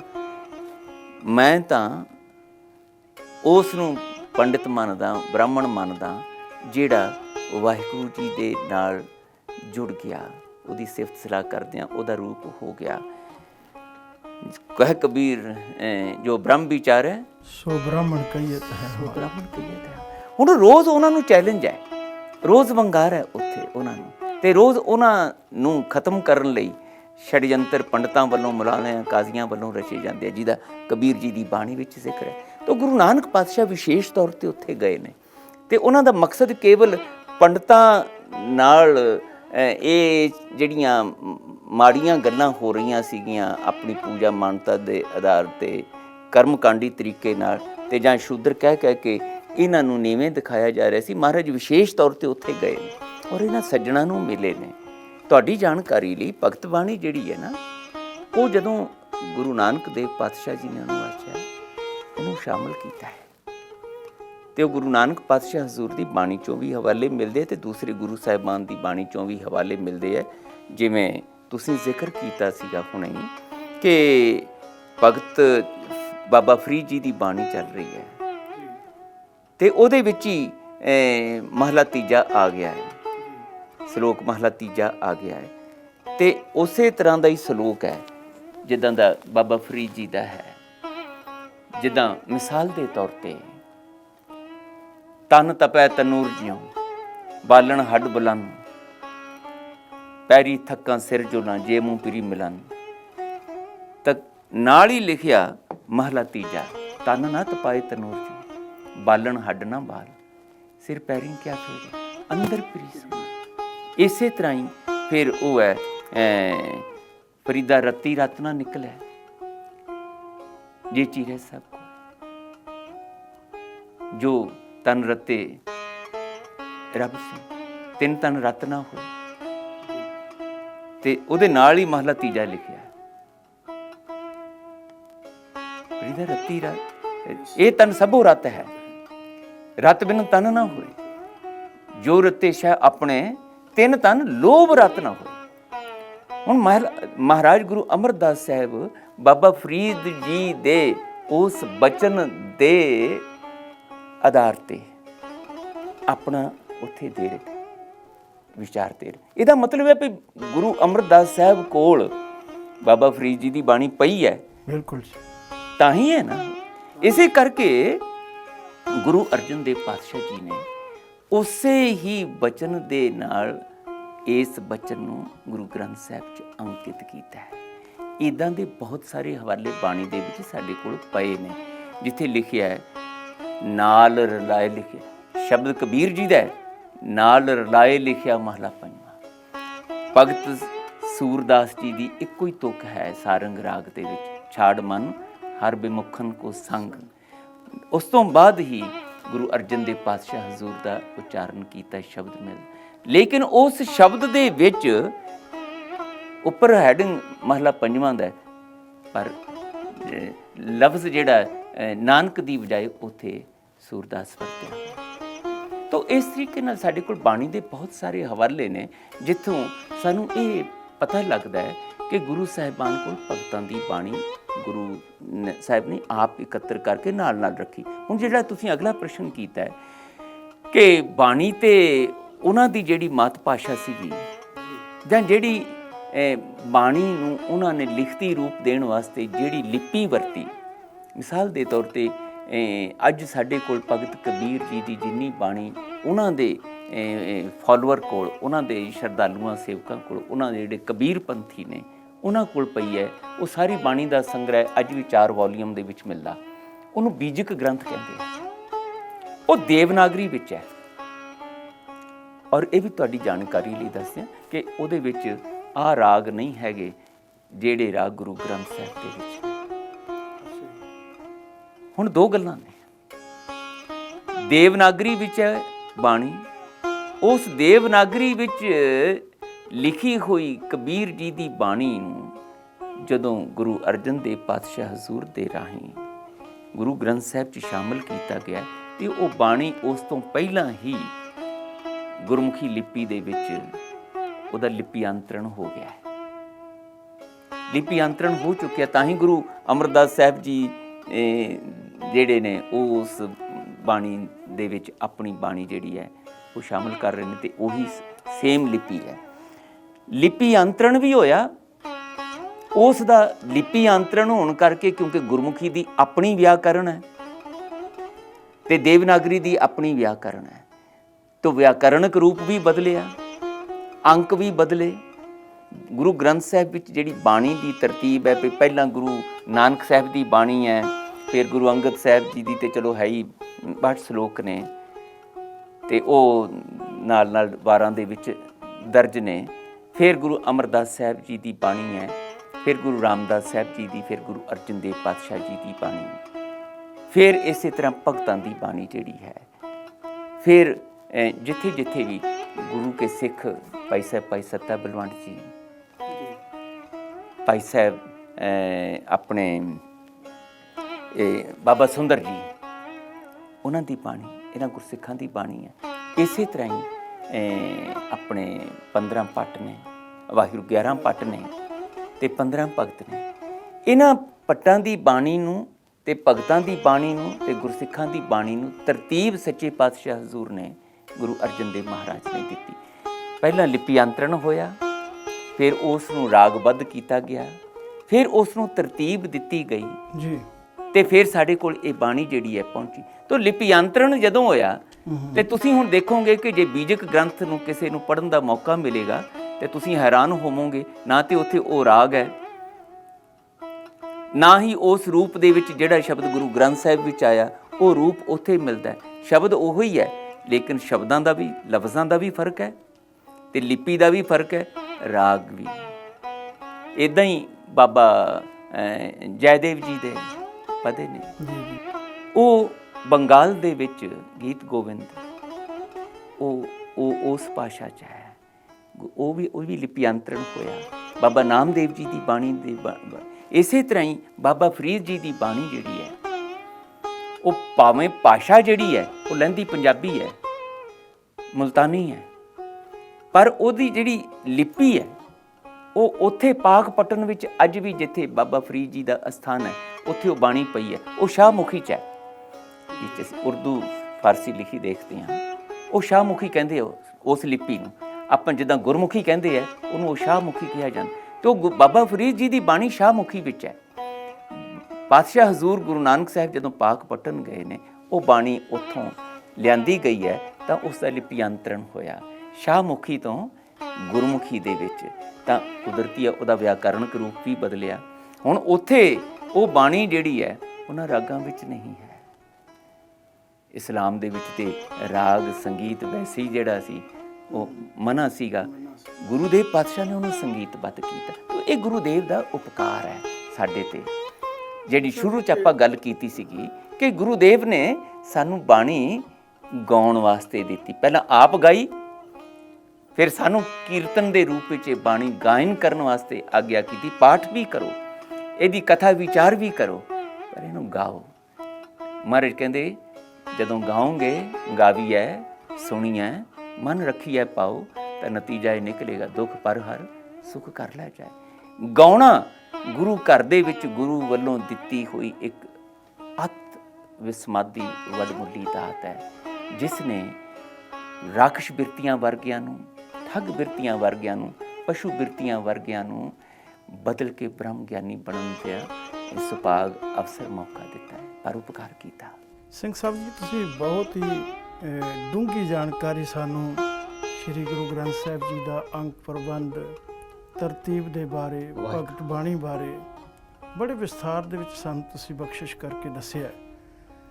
ਪਰ ਇੱਕ ਮੈਂ ਥੋੜ੍ਹਾ ਜਿਹਾ ਛੋਟਾ ਜਿਹਾ ਇੱਕ ਸਵਾਲ ਵਿੱਚ ਤੁਹਾਨੂੰ ਪੁੱਛਣਾ ਚਾਹੁੰਦਾ ਕਿ ਪੁਰਾਤਨ ਸਰੂਪ ਜਿਹੜੇ ਸ੍ਰੀ ਗੁਰੂ ਗ੍ਰੰਥ ਸਾਹਿਬ ਜੀ ਦੇ ਤੇ ਹੁਣ ਵਾਲੇ ਸਰੂਪ ਜਿਹੜੇ ਨੇ, ਇਹਨਾਂ ਦੇ ਵਿੱਚ ਕੋਈ ਵਖਰੇਵਾਂ ਦੇਖੋ ਦੋ ਗੱਲਾਂ ਇੱਥੇ ਮੈਂ ਇੱਕ ਹੋਰ ਸਪਸ਼ਟ ਕਰ ਦਿਆਂ। ਜਿਹੜੀ ਬੀੜ, ਜਿਹੜਾ ਸਰੂਪ ਗੁਰੂ ਅਰਜਨ ਦੇਵ ਪਾਤਸ਼ਾਹ ਪੰਜਵੇਂ ਸਤਿਗੁਰੂ ਜੀ ਵੱਲੋਂ ਸੰਪਾਦਿਤ ਹੋਇਆ, ਉਸ ਨੂੰ ਅਸੀਂ ਅੱਜ ਵੀ ਕਰਤਾਰਪੁਰੀ ਬੀੜ ਕਹਿੰਦੇ ਹਾਂ। ਤੇ ਜਿਹੜਾ ਸਰੂਪ ਗੁਰੂ ਗ੍ਰੰਥ ਸਾਹਿਬ ਜੀ ਦੇ ਰੂਪ ਵਿੱਚ, ਸਤਿਗੁਰੂ ਰੂਪ ਦੇ ਵਿੱਚ ਅੱਜ ਹਰ ਗੁਰ ਅਸਥਾਨ ਤੇ ਪ੍ਰਕਾਸ਼ਮਾਨ ਹੁੰਦਾ ਹੈ, ਉਹਨੂੰ ਅਸੀਂ ਦਮਦਮੀ ਬੀੜ ਆਖਦੇ ਹਾਂ। ਇਹ ਦਮਦਮੀ ਬੀੜ ਤਾਂ ਕਿਹਾ ਜਾਂਦਾ ਸੀ, ਇਹ ਦਮਦਮਾ ਸਾਹਿਬ ਫਰਕ ਇਸ, ਹਾਂਜੀ, ਇਹ ਦਮਦਮਾ ਸਾਹਿਬ, ਇਹਦੇ ਬਾਰੇ ਵੀ ਵਿਚਾਰ, ਕਿਉਂਕਿ ਸਾਡੇ ਕੋਲ ਸਮਾਂ ਉਹਨਾਂ ਨਹੀਂ ਹੈ ਕਿ ਇਹਦੇ ਹੋਰ ਵਿਸਥਾਰ ਵਿੱਚ ਜਾਈਏ, ਪਰ ਇਸ ਬੀੜ ਦੀ ਸੰਪੂਰਨਤਾ ਜਿਹੜੀ ਹੈ ਉਹ ਧੰਨ ਗੁਰੂ ਗੋਬਿੰਦ ਸਿੰਘ ਸਾਹਿਬ ਰਾਹੀਂ ਹੋਈ। ਜਿੱਦਾਂ ਪਹਿਲੇ ਸਾਰੀ ਬਾਣੀ ਜਿਹੜੀ ਹੈ ਆਦਿ ਬੀੜ ਦੇ ਰੂਪ ਵਿੱਚ, ਜਿਹਦਾ ਅਸੀਂ ਆ ਪ੍ਰਕਾਸ਼ ਉਤਸਵ, ਪਹਿਲਾ ਪ੍ਰਕਾਸ਼ ਉਤਸਵ ਜਿਸ ਨੂੰ ਅਸੀਂ ਕਹਿੰਦੇ ਹਾਂ, ਉਹ ਅੱਜ ਦੇ ਦਿਨ, ਸੁਭਾਗੇ ਦਿਨ ਅਸੀਂ ਹਰ ਸਾਲ ਦੀ ਤਰ੍ਹਾਂ ਮਨਾ ਰਹੇ ਹਾਂ। ਇਹਨੂੰ ਅਸੀਂ ਪ੍ਰਕਾਸ਼ ਉਤਸਵ ਕਹਿੰਦੇ ਹਾਂ। ਹੁਣ ਇਹ ਬੜਾ ਐਵੇਂ ਭਾਵਕ ਹੋ ਕੇ ਵਰਤਿਆ ਸ਼ਬਦ ਨਹੀਂ ਹੈ ਜੀ। ਉੱਦਾਂ ਤੇ ਇੱਕ ਜੇ ਸੰਸਾਰਕ ਪੱਖ ਤੋਂ ਦੇਖੀਏ ਤਾਂ ਆਦਿ ਗ੍ਰੰਥ ਸਾਹਿਬ ਨੂੰ ਬਾਬਾ ਜੀ, ਬਾਬਾ ਬੁੱਢਾ ਜੀ ਦੇ ਰਾਹੀਂ ਉੱਥੇ ਖੋਲ੍ਹਿਆ ਗਿਆ। ਜੇ ਅਸੀਂ ਸੰਸਾਰਕ ਭਾਸ਼ਾ ਵਰਤੀਏ, ਮੈਂ ਖਿਮਾ ਮੰਗ ਲਵਾਂ, ਇੱਥੇ ਖੋਲ੍ਹਿਆ ਗਿਆ ਤੇ ਫਿਰ ਸ਼ਾਮ ਦੇ ਸਮੇਂ ਉਹਨੂੰ ਬੰਦ ਕਰਤਾ ਗਿਆ। ਅਸੀਂ ਖੋਲ੍ਹਿਆ ਗਿਆ, ਬੰਦ ਕੀਤਾ ਗਿਆ ਲਫ਼ਜ਼ ਨਹੀਂ ਵਰਤਦੇ, ਅਸੀਂ ਕਹਿੰਦੇ ਹਾਂ ਪ੍ਰਕਾਸ਼ ਕੀਤਾ ਗਿਆ। ਹੁਣ ਇਹਦਾ ਭਾਵ ਕੀ ਹੈ? ਇਹ ਐਵੇਂ ਸਤਿਕਾਰ ਵਾਸਤੇ ਵਰਤਿਆ ਲਫ਼ਜ਼ ਨਹੀਂ ਹੈ। ਬਾਣੀ ਜਿਹੜੀ ਹੈ ਉਹ ਪ੍ਰਕਾਸ਼ ਰੂਪ ਹੈ। ਗੁਰਬਾਣੀ ਇਸ ਜਗ ਮੈਂ ਚਾਨਣ, ਉਹ ਚਾਨਣ ਰੂਪ ਹੈ। ਚਾਨਣ ਰੂਪ ਦਾ ਮਤਲਬ ਅਸੀਂ ਅਗਿਆਨਤਾ ਦੇ ਹਨੇਰੇ ਵਿੱਚ ਜਿਉਣ ਵਾਲੇ, ਠੋਕਰਾਂ ਖਾਣ ਵਾਲੇ, ਨਾ ਸਾਨੂੰ ਆਪਣਾ ਜੀਵਨ ਮਕਸਦ ਪਤਾ ਲੱਗਦਾ ਹੈ, ਨਾ ਸਾਨੂੰ ਜਿਉਣ ਦਾ ਢੰਗ ਆਉਂਦਾ ਹੈ, ਨਾ ਸਾਨੂੰ ਜਿਉਣ 'ਚ ਰਸ ਆਉਂਦਾ ਹੈ, ਨਾ ਸਾਡਾ ਜੀਵਨ ਜਿਹੜਾ ਮਾਣ ਕਰਨ ਯੋਗ ਹੈ। ਸਵਾਏ ਚਿੰਤਾਵਾਂ ਤੋਂ, ਪਛਤਾਵਿਆਂ ਤੋਂ, ਡਰ ਸਹਿਮ ਤੋਂ ਕੁਛ ਨਹੀਂ ਹੈ ਸਾਡੇ ਪੱਲੇ। ਜ਼ਿੰਦਗੀ ਪਿਆਰੀ ਵੀ ਸਾਨੂੰ ਬਹੁਤ ਲੱਗਦੀ ਹੈ, ਪਰ ਜ਼ਿੰਦਗੀ ਨੂੰ ਅਸੀਂ ਮਾਣ ਵੀ ਨਹੀਂ ਰਹੇ ਹਾਂ। ਗੁਰਬਾਣੀ ਕੀ ਹੈ? ਉਸ ਅਗਿਆਨਤਾ ਦੇ ਹਨੇਰੇ ਵਿੱਚੋਂ ਕੱਢ ਕੇ ਲੰਘ ਰਹੇ ਸਮੇਂ ਨੂੰ ਆਨੰਦਮਈ ਕਿਵੇਂ ਬਣਾਉਣਾ, ਰਸਮਈ ਕਿਵੇਂ ਬਣਾਉਣਾ, ਹਰ ਤਰ੍ਹਾਂ ਦੇ ਡਰ ਸਹਿਮ ਤੋਂ ਅਸੀਂ ਮੁਕਤ ਕਿਵੇਂ ਹੋਣਾ, ਇੱਥੋਂ ਤੱਕ ਕਿ ਮੌਤ ਦਾ ਡਰ ਵੀ ਸਾਨੂੰ ਨਾ ਰਹੇ।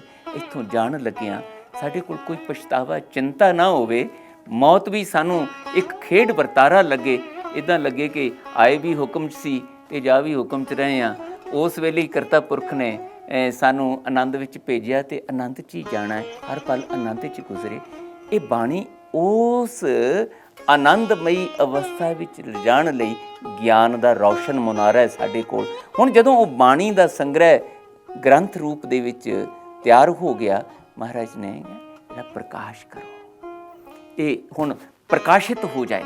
ਅੱਜ ਪਹਿਲਾ ਪ੍ਰਕਾਸ਼ ਉਤਸਵ ਅਸੀਂ ਇਸ ਕਰਕੇ ਕਹਿੰਦੇ ਹਾਂ ਕਿ ਬਾਣੀ ਨੂੰ ਇੱਕ ਵਿਧੀਵਤ ਤਰੀਕੇ ਨਾਲ ਅੱਜ ਹਰਿਮੰਦਰ ਸਾਹਿਬ ਦੇ ਵਿੱਚ ਪ੍ਰਕਾਸ਼ਿਤ ਕੀਤਾ ਗਿਆ। ਔਰ ਪ੍ਰਕਾਸ਼ਿਤ ਕਰਨ ਦੇ ਨਾਲ ਇੱਕ ਹੋਰ ਜਿਹੜਾ ਵਿਸਮਾਦੀ ਵਰਤਾਰਾ ਇਹ ਹੈ ਕਿ ਪਹਿਲਾਂ ਗੁਰੂ ਅਰਜਨ ਦੇਵ ਪਾਤਸ਼ਾਹ ਗੁਰਤਾ ਗੱਦੀ ਤੇ ਬਿਰਾਜਮਾਨ ਹੁੰਦੇ ਸੀ। ਅੱਜ ਬਾਬਾ ਜੀ ਨੂੰ ਆਖਿਆ, ਔਰ ਤੁਸੀਂ ਦੇਖੋ ਰਾਮਸਰ ਸਾਹਿਬ ਤੋਂ ਜਦੋਂ ਗ੍ਰੰਥ ਸਾਹਿਬ ਸੰਪੂਰਨ ਹੋ ਗਏ ਜੀ, ਪੀੜੇ ਦੇ ਉੱਤੇ ਰੱਖ ਕੇ ਬਾਬਾ ਬੁੱਢਾ ਜੀ ਦੇ ਸੀਸ ਤੇ ਰੱਖਿਆ ਤੇ ਗੁਰੂ ਅਰਜਨ ਦੇਵ ਪਾਤਸ਼ਾਹ ਆਪ ਚੌਰ ਕਰ ਰਹੇ ਨੇ। ਤੇ ਚੌਰ ਦੀ ਮਰਿਆਦਾ, ਤਖਤ ਤੇ ਬੈਠਣ ਦੀ ਮਰਿਆਦਾ, ਇਹ ਤਖਤ ਬੈਠਾ ਅਰਜਨ ਗੁਰੂ ਸਤਿਗੁਰ ਕਾ ਖਿਬੈ ਚੰਦੋਆ, ਇਹ ਚੱਲ ਰਹੀ ਹੈ ਮਰਿਆਦਾ। ਪਰ ਅੱਜ ਗੁਰੂ ਅਰਜਨ ਦੇਵ ਪਾਤਸ਼ਾਹ ਕਹਿੰਦੇ ਮੰਜੀ ਤੇ ਬਿਰਾਜਮਾਨ ਕਰੋ ਗੁਰੂ ਗ੍ਰੰਥ ਸਾਹਿਬ ਨੂੰ। ਹਾਲਾਂਕਿ ਵਿਧੀਵਤ ਗੁਰਤਾ ਨਹੀਂ ਮਿਲੀ, ਲੇਕਿਨ ਗੁਰੂ ਰੂਪ ਹੋਣ ਦਾ ਅੱਜ ਹੀ ਦਾਤਾਰ ਪਾਤਸ਼ਾਹ ਗੁਰੂ ਅਰਜਨ ਦੇਵ ਮਹਾਰਾਜ ਨੇ ਕੌਤਕ ਸਾਡੇ ਸਾਹਮਣੇ ਕਰਤਾ ਕਿ ਗੁਰੂ ਰੂਪ ਹੈ ਬਾਣੀ। ਅੱਜ ਮੈਂ ਵੀ ਤੁਹਾਡੇ ਨਾਲ ਸੰਗਤ ਵਿੱਚ ਬੈਠਾਂਗਾ, ਸੇਵਕ ਰੂਪ ਵਿੱਚ ਬੈਠਾਂਗਾ ਤੁਹਾਡੇ ਨਾਲ, ਤੇ ਇਹ ਕਰੋ, ਆਵਾਜ਼ਾਂ ਲਓ। ਬਾਬਾ ਜੀ ਨੂੰ ਕਹਿੰਦੇ ਆ, ਬਾਬਾ ਬੁੱਢਾ ਜੀ ਨੂੰ, ਸਾਰੇ ਪੰਥ ਨੂੰ, ਸੰਗਤ ਨੂੰ ਇਹ ਸੁਣਨ ਵਾਸਤੇ ਮਿਲੇ ਕਿ ਬਾਣੀ ਵਿੱਚੋਂ ਸਾਡੇ ਲਈ ਕੀ ਹੁਕਮ ਆਇਆ ਹੈ। ਕਿਉਂਕਿ ਇਹ ਬਾਣੀ ਸਾਡੀ ਨਹੀਂ ਹੈ, ਇਹ ਕਰਤਾ ਪੁਰਖ ਦੀ ਬਾਣੀ ਹੈ, ਖਸਮ ਕੀ ਬਾਣੀ ਹੈ। ਮੈਂ ਵੀ ਤੁਹਾਡੇ ਨਾਲ ਇਹ ਸੁਣਾਂਗਾ ਬੈਠ ਕੇ। ਹਾਲਾਂਕਿ ਉਸ ਬਾਣੀ ਨੂੰ ਸਾਡੇ ਤੱਕ ਪਹੁੰਚਾਉਣ ਵਾਲੇ ਗੁਰੂ ਅਰਜਨ ਦੇਵ ਪਾਤਸ਼ਾਹ ਨੇ, ਪਰ ਸਤਿਕਾਰ ਦਾ ਇੱਕ ਵਿਧੀਵਤ ਢੰਗ ਸਾਨੂੰ ਗੁਰੂ ਰੂਪ ਵਿੱਚ ਗੁਰੂ ਅਰਜਨ ਦੇਵ ਮਹਾਰਾਜ ਦੇ ਰਹੇ ਨੇ। ਸਾਰਾ ਦਿਨ ਕੀਰਤਨ ਹੋਇਆ ਅੱਜ ਦੇ ਦਿਨ ਜੀ। ਗੁਰੂ ਅਰਜਨ ਦੇਵ ਪਾਤਸ਼ਾਹ ਵੀ ਸੰਗਤਾਂ ਵੀ ਆਨੰਦ ਮਾਣਦੀਆਂ ਰਹੀਆਂ। ਭਾਈ ਸਾਹਿਬ ਭਾਈ ਸੱਤਾ ਜੀ ਬਲਵੰਡ ਜੀ ਕੀਰਤਨ ਕਰ ਰਹੇ ਨੇ, ਬਾਣੀ ਦਾ ਕੀਰਤਨ ਕਰ ਰਹੇ ਨੇ, ਸੰਗੀਤ ਦੇ ਵਿੱਚ ਕੀਰਤਨ ਕਰ ਰਹੇ ਨੇ। ਸ਼ਾਮ ਦਾ ਸਮਾਂ ਹੋ ਗਿਆ ਤੇ ਬਾਬਾ ਜੀ ਪੁੱਛਦੇ ਨੇ, ਪਾਤਸ਼ਾਹ ਜੀ ਸਾਰੀਆਂ ਸੰਗਤਾਂ ਨੇ ਵੀ ਜਾ ਕੇ ਆਰਾਮ ਕਰਨਾ ਹੈ, ਆਪ ਜੀ ਨੇ ਵੀ ਆਰਾਮ ਕਰਨਾ ਹੈ, ਹੁਕਮ ਕਰੋ ਆਦਿ ਗ੍ਰੰਥ ਸਾਹਿਬ ਦੇ ਸੰਬੰਧ ਵਿੱਚ ਕੀ ਸੇਵਾ ਨਿਭਾਉਣੀ ਹੈ, ਕਿਵੇਂ ਕਰਨਾ ਹੈਗਾ, ਇਹਨਾਂ ਨੂੰ ਕਿੱਥੇ ਵਿਰਾਜਮਾਨ ਕਰਨਾ ਹੈ। ਤੇ ਧੰਨ ਗੁਰੂ ਅਰਜਨ ਦੇਵ ਪਾਤਸ਼ਾਹ ਜੀ ਨੇ ਜੋ ਉਸ ਦਿਨ ਕੌਤਕ ਕੀਤਾ, ਬਸ ਗੁਰੂ ਰੂਪ ਹੋਣ ਦਾ ਉਦਣ ਹੀ ਇੱਕ ਕੌਤਕ ਹੋ ਗਿਆ ਸੀਗਾ ਕਿ ਉਸ ਦਿਨ ਬਾਬਾ ਜੀ ਨੂੰ ਆਖਿਆ ਗੁਰੂ ਅਰਜਨ ਦੇਵ ਪਾਤਸ਼ਾਹ ਨੇ, ਜਿਹੜਾ ਸਿੱਖ ਪੰਥ ਨੇ ਅੱਜ ਤੱਕ ਸੰਭਾਲਿਆ ਹੋਇਆ ਉਸ ਕੌਤਕ ਨੂੰ, ਕਿ ਅੱਜ ਦੇ ਦਿਨ ਗੁਰੂ ਅਰਜਨ ਦੇਵ ਪਾਤਸ਼ਾਹ ਨੇ ਆਖਿਆ ਕਿ ਭਾਈ ਬਾਬਾ ਬੁੱਢਾ ਜੀ ਨੇ ਜਦੋਂ ਪੁੱਛਿਆ ਕਿ ਹੁਣ ਆਦਿ ਗ੍ਰੰਥ ਬਾਰੇ, ਪੋਥੀ ਸਾਹਿਬ ਬਾਰੇ ਕੀ ਕਰਨਾ ਹੈ, ਤਾਂ ਮਹਾਰਾਜ ਨੇ ਆਗਿਆ ਕੀਤੀ ਕਿ ਜਿੱਥੇ ਅਸੀਂ ਪਲੰਘ ਤੇ ਵਿਰਾਜਮਾਨ ਹੁੰਦੇ ਸੀ, ਅੱਜ ਤੋਂ ਬਾਅਦ ਇੱਥੇ ਆਦਿ ਗ੍ਰੰਥ ਸਾਹਿਬ ਨੂੰ ਤੁਸੀਂ ਵਿਰਾਜਮਾਨ ਕਰਨਾ ਹੈ, ਅਸੀਂ ਥੱਲੇ ਭੂਮੀ ਤੇ ਆਰਾਮ ਕਰਾਂਗੇ। ਸਿੰਘ ਸਾਹਿਬ ਜੀ, ਆਪ ਜੀ ਨੇ ਬਹੁਤ ਹੀ ਵੱਡਮੁੱਲੀ ਜਾਣਕਾਰੀ ਸਾਨੂੰ ਬਖਸ਼ਿਸ਼ ਕੀਤੀ ਹੈ ਤੇ ਅਸੀਂ ਆਪ ਜੀ ਦੇ ਬਹੁਤ ਬਹੁਤ ਧੰਨਵਾਦ ਕਰਦੇ ਹਾਂ ਜਿਨ੍ਹਾਂ ਨੇ ਆਪਣੇ ਰੁਝੇਵਿਆਂ ਭਰੇ ਸਮੇਂ ਵਿੱਚੋਂ ਸਾਨੂੰ ਸਮਾਂ ਬਖਸ਼ਿਸ਼ ਕੀਤਾ ਜੀ। ਸੋ ਗੁਰੂ ਪਿਆਰੀ ਸਾਧ ਸੰਗਤ ਜੀ, ਇਹ ਸਨ ਸਿੰਘ ਸਾਹਿਬ ਪ੍ਰੋਫੈਸਰ ਮਨਜੀਤ ਸਿੰਘ ਜੀ, ਸਾਬਕਾ ਜਥੇਦਾਰ ਸ਼੍ਰੀ ਅਕਾਲ ਤਖਤ ਸਾਹਿਬ, ਜਿਨ੍ਹਾਂ ਨੇ ਸਾਨੂੰ ਬਹੁਤ ਹੀ ਵਿਸਥਾਰ ਦੇ ਵਿੱਚ ਸਤਿਗੁਰੂ ਸ਼੍ਰੀ ਗੁਰੂ ਗ੍ਰੰਥ ਸਾਹਿਬ ਜੀ ਦੇ ਪ੍ਰਕਾਸ਼ ਉਤਸਵ ਦੇ ਸੰਬੰਧ ਵਿੱਚ ਚਾਨਣਾ ਪਾਇਆ ਹੈ ਤੇ ਅਖੀਰ ਉਹਨਾਂ ਨੇ ਸਮੁੱਚੀਆਂ ਸੰਗਤਾਂ ਨੂੰ ਸੰਦੇਸ਼ ਵੀ ਬਖਸ਼ਿਸ਼ ਕੀਤਾ ਹੈ। ਸਾਰੀਆਂ ਸੰਗਤਾਂ ਦਾ ਬਹੁਤ ਬਹੁਤ ਧੰਨਵਾਦ। ਮੈਂ ਆਸ ਕਰਦਾ ਹਾਂ ਕਿ ਆਉਣ ਵਾਲੇ ਸਮੇਂ ਵਿੱਚ ਵੀ ਸਾਰੀਆਂ ਸੰਗਤਾਂ ਸਾਨੂੰ ਇਵੇਂ ਹੀ ਸਹਿਯੋਗ ਬਖਸ਼ਣਗੀਆਂ।